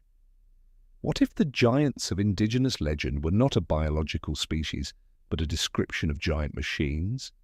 If a lost civilization possessed massive mechanized cranes or terraforming equipment to a primitive survivor observing them from a distance, these towering, moving constructs might easily be passed down in oral tradition as iron giants or gods of stone. Alternatively, what if there actually was a genetically distinct, highly robust offshoot of humanity? We know from the Denisovans and Neanderthals that our evolutionary family tree is deeply complex. Is it entirely impossible that an isolated branch of hominids, standing perhaps 7 to 8 feet tall, possessing incredibly dense bone structures and vast reserves of fast-twitch muscle fiber, lived in the Americas? A specialized group of laborers bred or evolved for extreme physical power might have possessed the sheer biological torque necessary to manipulate these stones in ways normal humans simply cannot. Their bones may have long since turned to dust in the acidic soils of the Amazon, leaving only their impossibly heavy handiwork behind. Stone-melting plant acids, high-tech ancient concrete poured into molds, acoustic levitation manipulating the laws of gravity, or the sheer physical dominance of a forgotten, robust race. None of these theories are accepted by the mainstream academic establishment. They are radical, they are controversial, and they challenge the very foundation of our historical timeline. But as you stand before the towering, zigzagging teeth of Sacsayhuamán, looking at 100-ton blocks of volcanic rock locked together in an eternal, mortarless embrace, conventional answers feel painfully insufficient. The sheer impossibility of the site demands impossible theories, and as we are about to discover, this terrifying architectural impossibility is not confined to the peaks of the Peruvian Andes. When we zoom out and look at the globe, we find that whoever or whatever built Sacsayhuamán might have left their unmistakable megalithic fingerprints all over the world. As we leave the high, thin air of the Peruvian Andes and intellectually zoom out to view the entire globe, the localized mystery of Sacsayhuamán suddenly takes on a much more profound and perhaps unsettling dimension. If the colossal, mortarless, polygonal walls overlooking Cusco were an isolated anomaly, a solitary stroke of architectural genius unique to the Inca or their direct predecessors, we could comfortably categorize it as a regional marvel. We could accept that against all odds, a single culture essentially hacked the laws of physics and engineering using only river cobbles and raw manpower. But when we start looking closely at the foundational architecture of other ancient, highly advanced civilizations across the planet, a chilling realization sets in. Sacsayhuamán is not entirely unique. Separated by vast, impassable oceans, impenetrable deserts, and supposedly thousands of years of disconnected history, we find the exact same, impossibly difficult construction techniques echoing across the ancient world. The megalithic fingerprints of Sacsayhuamán are stamped on the ruins of civilizations that, according to Orthodox history, should never have had any contact with one another. To truly grasp the magnitude of this mystery, we must embark on a global journey, starting in the searing sands of North Africa. When we think of ancient Egypt, our minds immediately go to the classic image of the Great Pyramids, or the ornately carved columns of Luxor. These structures are breathtaking, but they are built using standardized block sizes, ashlar, masonry, and often utilize mortar. However, if you look at the oldest, most foundational structures in Egypt, the architectural style is radically different and suspiciously familiar. Take a walk down to the Valley Temple of Khafra, situated right next to the Great Sphinx on the Giza Plateau. This temple is generally attributed to the Old Kingdom, but many independent geologists and architectural historians argue that its core foundation is vastly older. The interior of the Valley Temple is constructed using colossal blocks of red granite, some weighing upwards of 150 tons. These stones were brought from the quarries of Aswan, located over 500 miles away. But it is not just the staggering weight that echoes Peru. It is the way they are fitted together. Just like at Sacsayhuamán, the granite blocks of the Valley Temple are cut into bizarre multi-angled polygons. They are fitted together with zero mortar, possessing joints so tight that they are virtually invisible. Even more astonishing is a highly specific, counterintuitive engineering trick found at both sites: the wrapped corner. Instead of creating a corner of a room by placing two separate square blocks together to form a right angle, the builders in both Giza and Cusco took single, massive blocks of stone and carved the 90-degree internal angle directly into the rock itself, wrapping the stone around the corner. In modern masonry, this is a massive waste of material and an agonizingly difficult cut to make. Yet, in terms of structural integrity, especially against earthquakes, it is brilliant because it prevents the corner from splitting apart under tectonic stress. Why did both the ancient Egyptians and the ancient Peruvians arrive at this incredibly specific, incredibly difficult engineering solution? We see this same pattern hundreds of miles south of Giza at the enigmatic subterranean temple known as the Osirian, located in Abydos. When it was excavated from beneath the desert sands in the early 20th century, archaeologists were stunned. It looked nothing like the rest of the New Kingdom temple built above it. The Osirian is completely devoid of the intricate hieroglyphics and elaborate carvings that define later Egyptian architecture. Instead, it is stark, imposing, and overwhelmingly massive, built with giant, unadorned pillars and lintels of red granite. The sheer, brutalist scale and the perfect, mortarless fitting of the massive stones look like they were plucked directly from the same architectural blueprint used in the high Andes. But Egypt is just the beginning. If we travel roughly 400 miles northeast to the fertile Bekaa Valley of modern-day Lebanon, we encounter the ruins of Baalbek.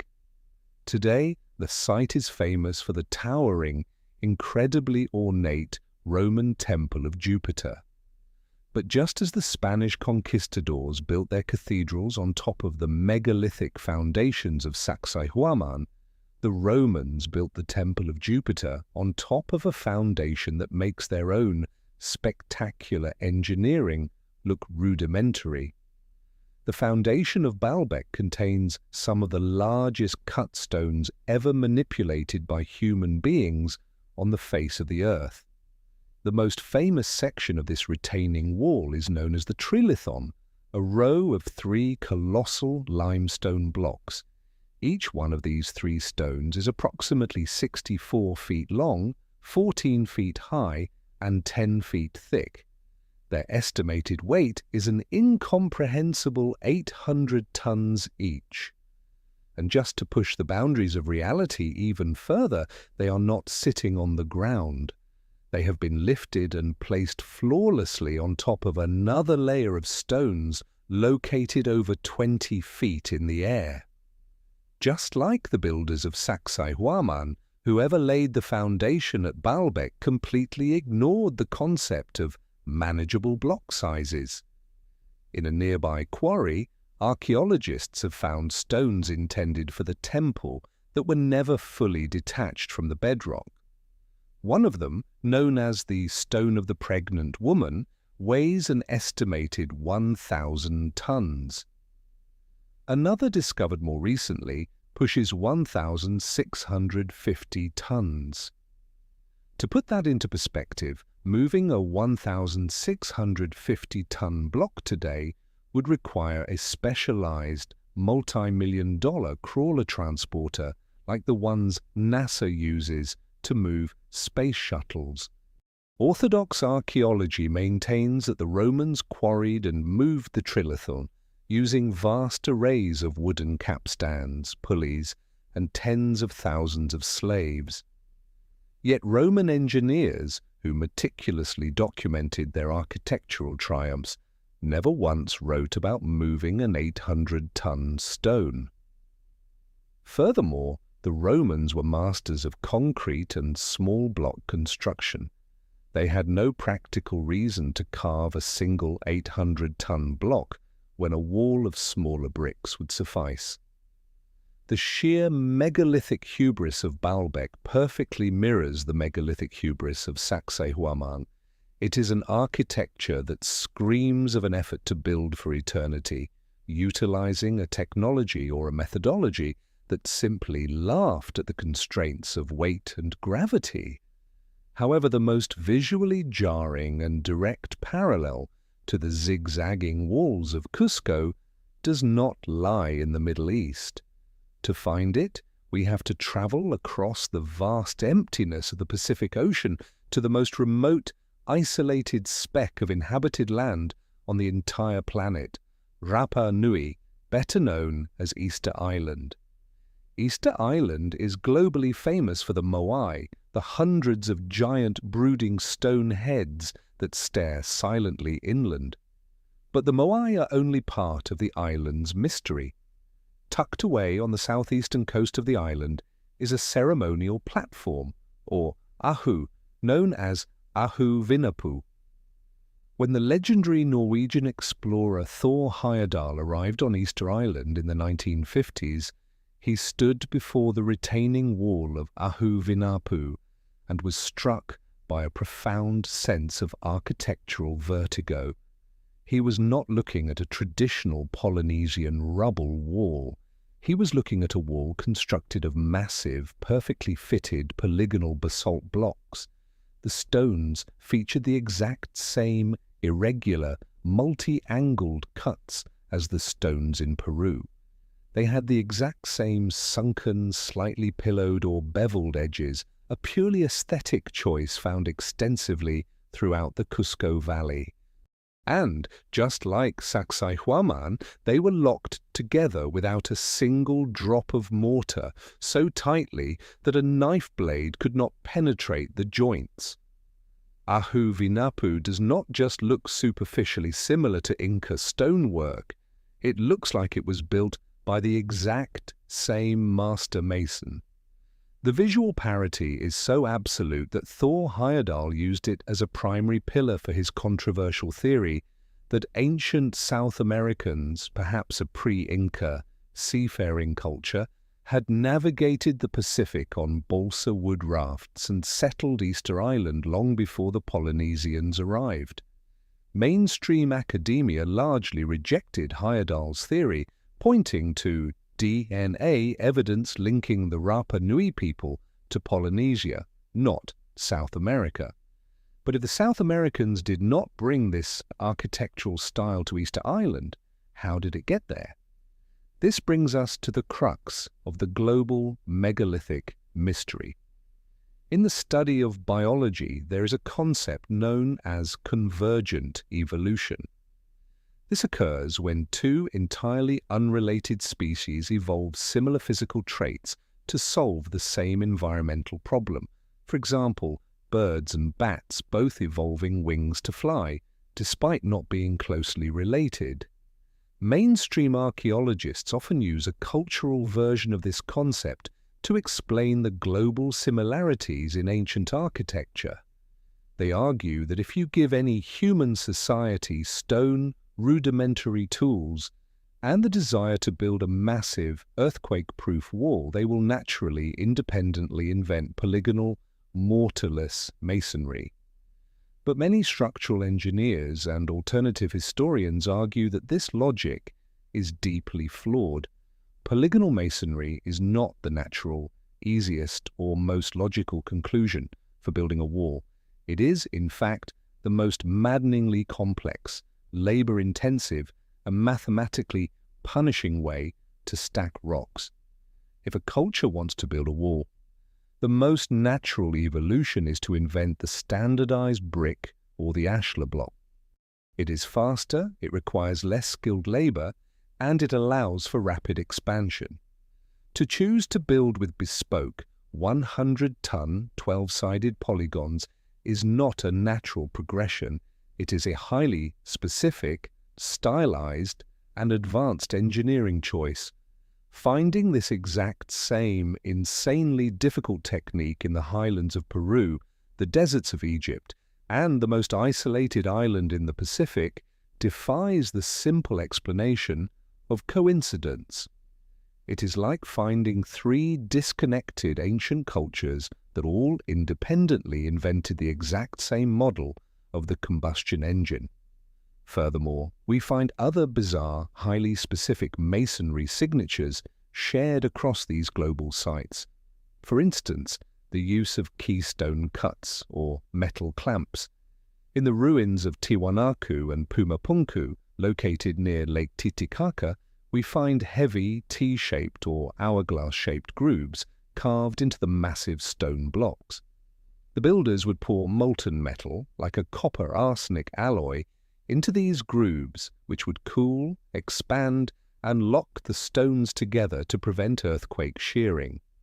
We find the exact same T-shaped keystone cuts in the Osirian in Egypt, in the ruins of Angkor Wat in Cambodia, and in the Parthenon in Greece.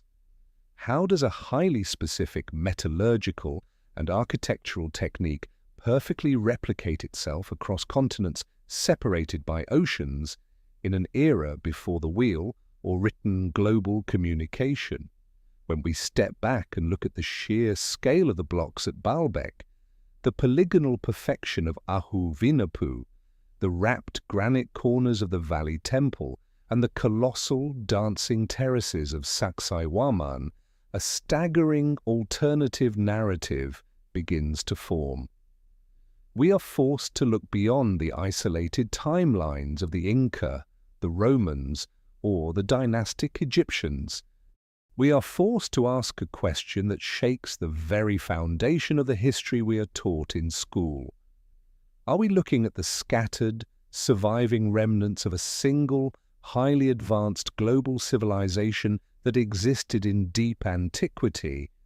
When you lay out the architectural blueprints of the ancient world side by side, when you place the colossal, multi-angled, mortarless stones of Sacsayhuamán next to the monolithic foundations of the Osirian in Egypt, the trilithon of Baalbek, and the perfectly fitted basalt walls of Easter Island, a paradigm-shattering picture begins to emerge.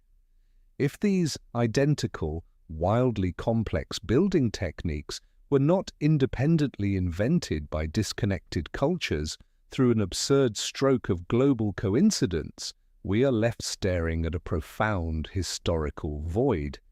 It implies that these scattered civilizations did not invent this architectural style, they inherited it. But from whom? This line of questioning leads us to the most controversial captivating and hotly debated theory in alternative history. The existence of a highly advanced global civilization that flourished before the end of the last ice age, an entire epoch of human triumph that has been violently scrubbed from the historical record. To understand this missing link of human civilization, we must first completely dismantle the timeline of history as it is traditionally taught. According to orthodox academia, the story of human civilization is a slow, linear, upward climb.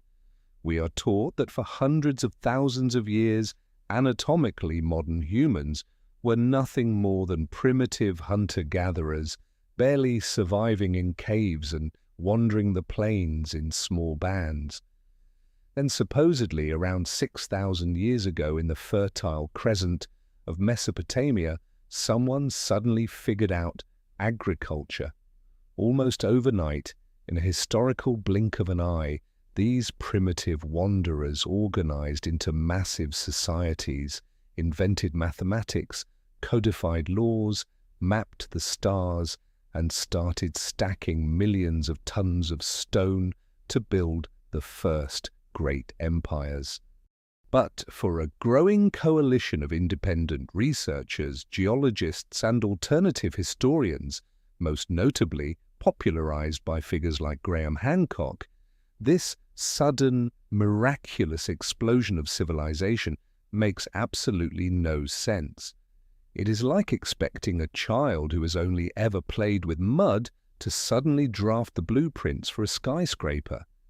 Instead, the lost civilization hypothesis proposes that human history is not a straight line, but a cycle of magnificent peaks and devastating valleys. It suggests that long before the Sumerians, the dynastic Egyptians, or the Inca ever existed, there was a mother culture. This was a technologically sophisticated, deeply philosophical, and seafaring global civilization that mapped the globe and left its megalithic fingerprints across multiple continents.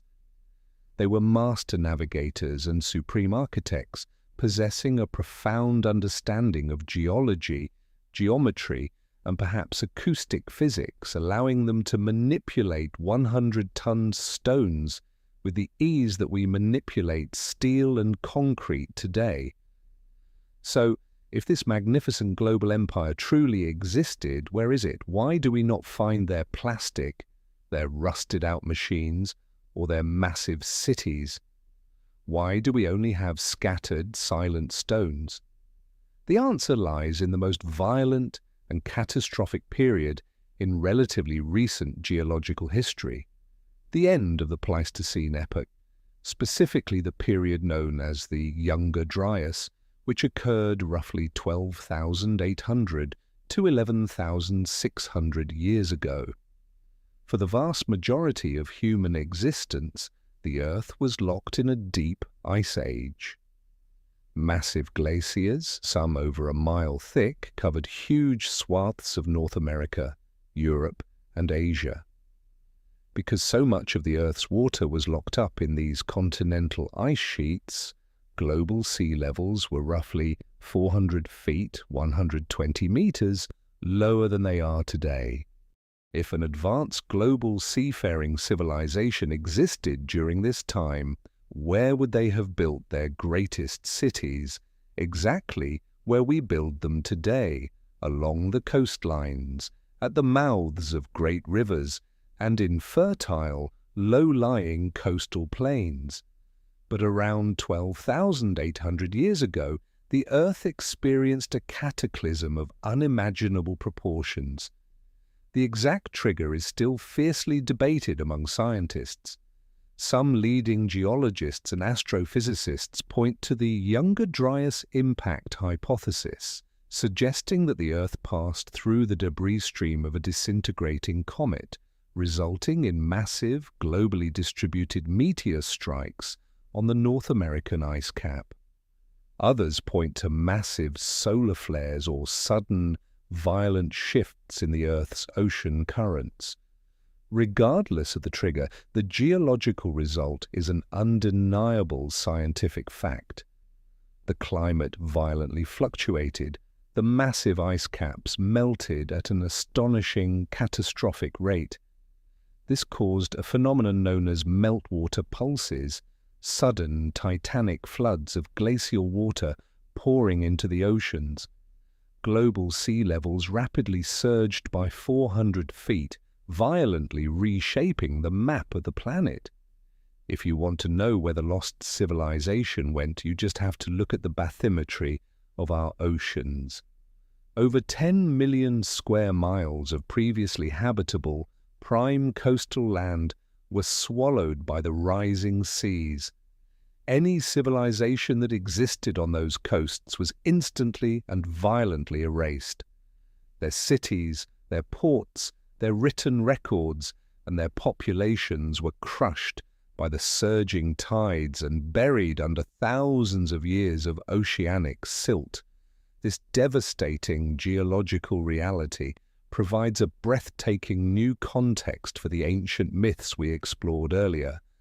Remember the Andean legend of Viracocha unleashing the Unu Pachacuti, the Great Flood, to destroy the arrogant race of giants who built the megaliths? Remember the Aztec story of the Quinametzin being wiped out by a watery apocalypse? Remember the biblical story of Noah, the Mesopotamian epic of Gilgamesh, or Plato's account of the sunken empire of Atlantis? For centuries, anthropologists have treated these global flood myths as fascinating psychological allegories or localized river floods exaggerated by ancient storytellers. But through the lens of the younger Dryas Cataclysm, these myths are completely recontextualized. They are not fairy tales. They are the deeply traumatized, generational memories of a species that literally watched its world end. They are the historical records of the survivors, passed down orally for thousands of years, describing the terrifying reality of the rapidly melting ice caps and the drowning of the mother culture. The few who survived this global apocalypse would have been those living on high ground, or those who managed to escape in ships. They were refugees of a broken world, wandering into a post-cataclysmic landscape, holding on to fragments of their advanced knowledge. According to the hypothesis, these survivors eventually integrated with the primitive hunter-gatherer tribes scattered across the globe.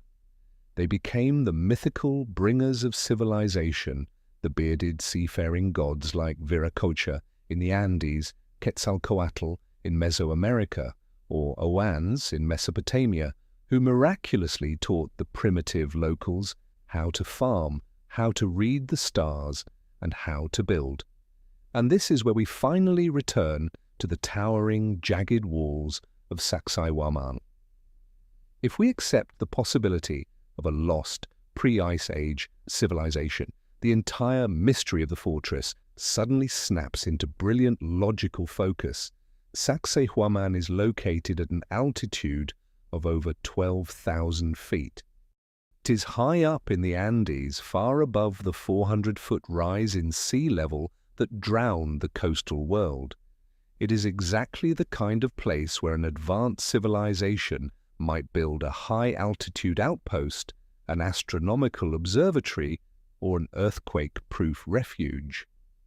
When you visit Sacsayhuamán today, or any of the major megalithic sites in Peru, like Ollantaytambo or Machu Picchu, you will notice a glaring, unmistakable architectural anomaly.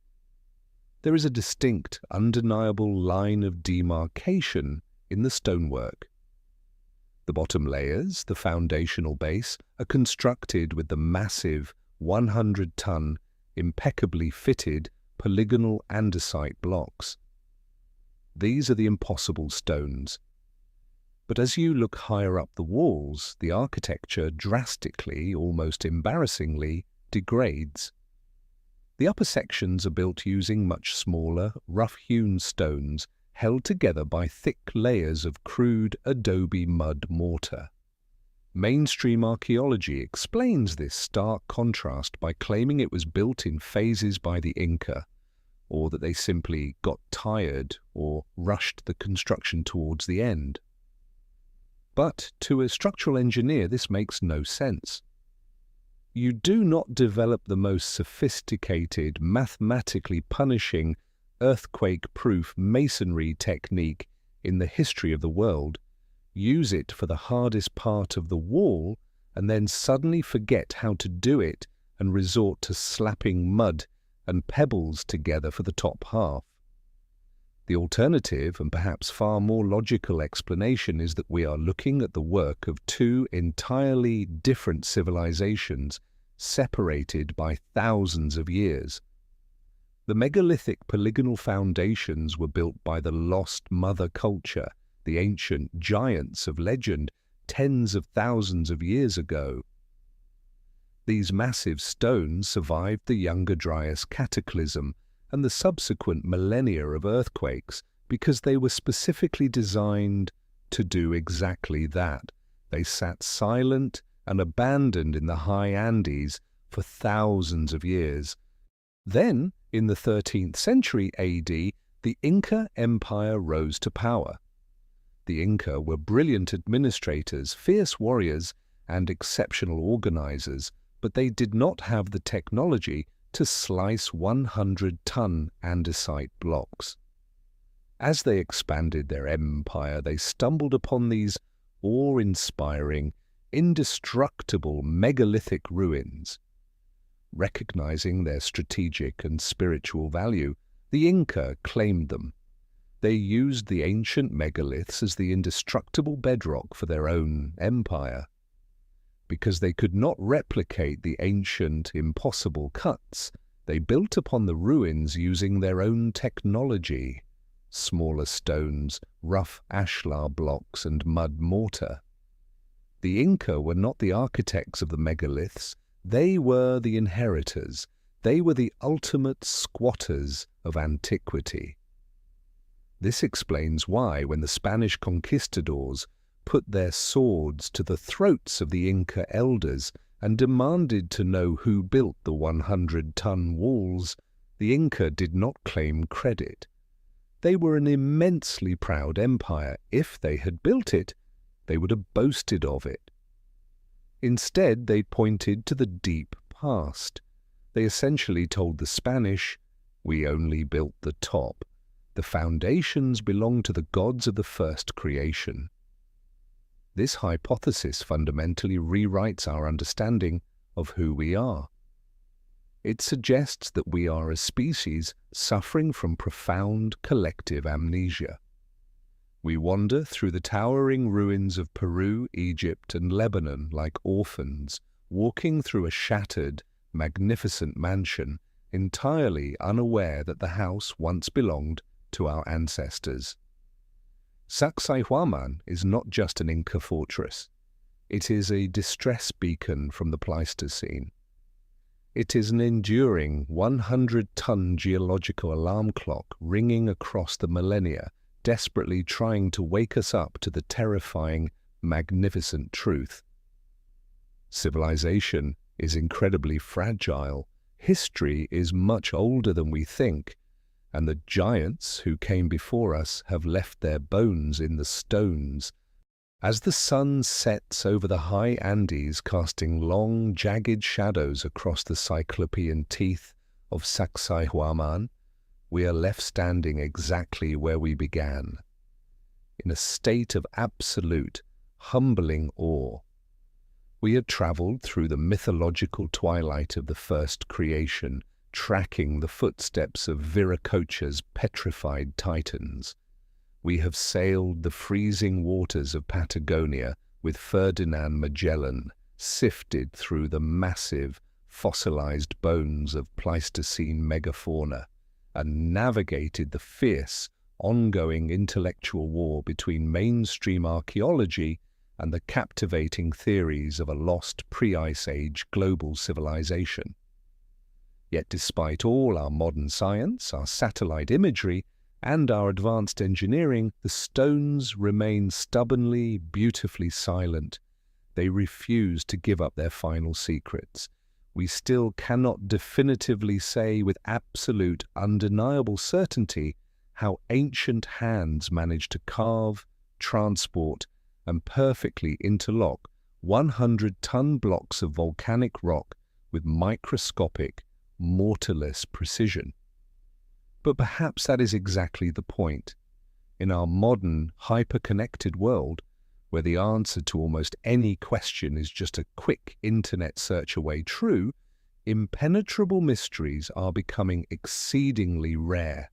The enigmatic walls of Sacsayhuamán serve as a powerful, enduring reminder that humanity's past is not a neatly organized, fully understood textbook. It is a vast, shadowed labyrinth full of missing chapters, forgotten technologies, and lost epochs.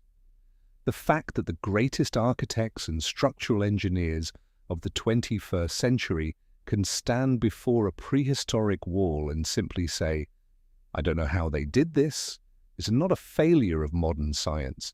It is a profound, beautiful tribute to the boundless genius and the terrifying potential of the ancient world. The true beauty of Sacsayhuamán lies not just in its limestone and andesite, but in the questions it forces us to ask about ourselves, our resilience, and our origins. It invites us to keep digging, to keep questioning the orthodox narrative, and to always keep our minds open to the seemingly impossible. And now, as we conclude this massive investigation, I want to turn the final page over to you. After hearing the indigenous myths, the historical accounts, the orthodox archaeological explanations, and the paradigm-shifting alternative theories, where do you stand? Do you believe that tens of thousands of indigenous laborers achieved this impossible feat through decades of sheer, brutal willpower using nothing but river cobbles, ropes, and earthen ramps? Do you think the Inca were merely the inheritors of an indestructible fortress built by a highly advanced global mother culture that was wiped out by the younger Dryas Cataclysm? Or do you harbor a lingering, quiet suspicion that the ancient Andean legends hold a kernel of biological truth, and that a race of extraordinary giants once walked the earth? Drop your definitive theory in the comments down below. I read as many as I possibly can, and I love seeing the debate unfold. And while you are down there, don't forget to check if anyone else is exploring history from your exact local time and location. Thank you so much for joining me on this incredible journey to the top of the world. Keep questioning the past and never lose your sense of wonder.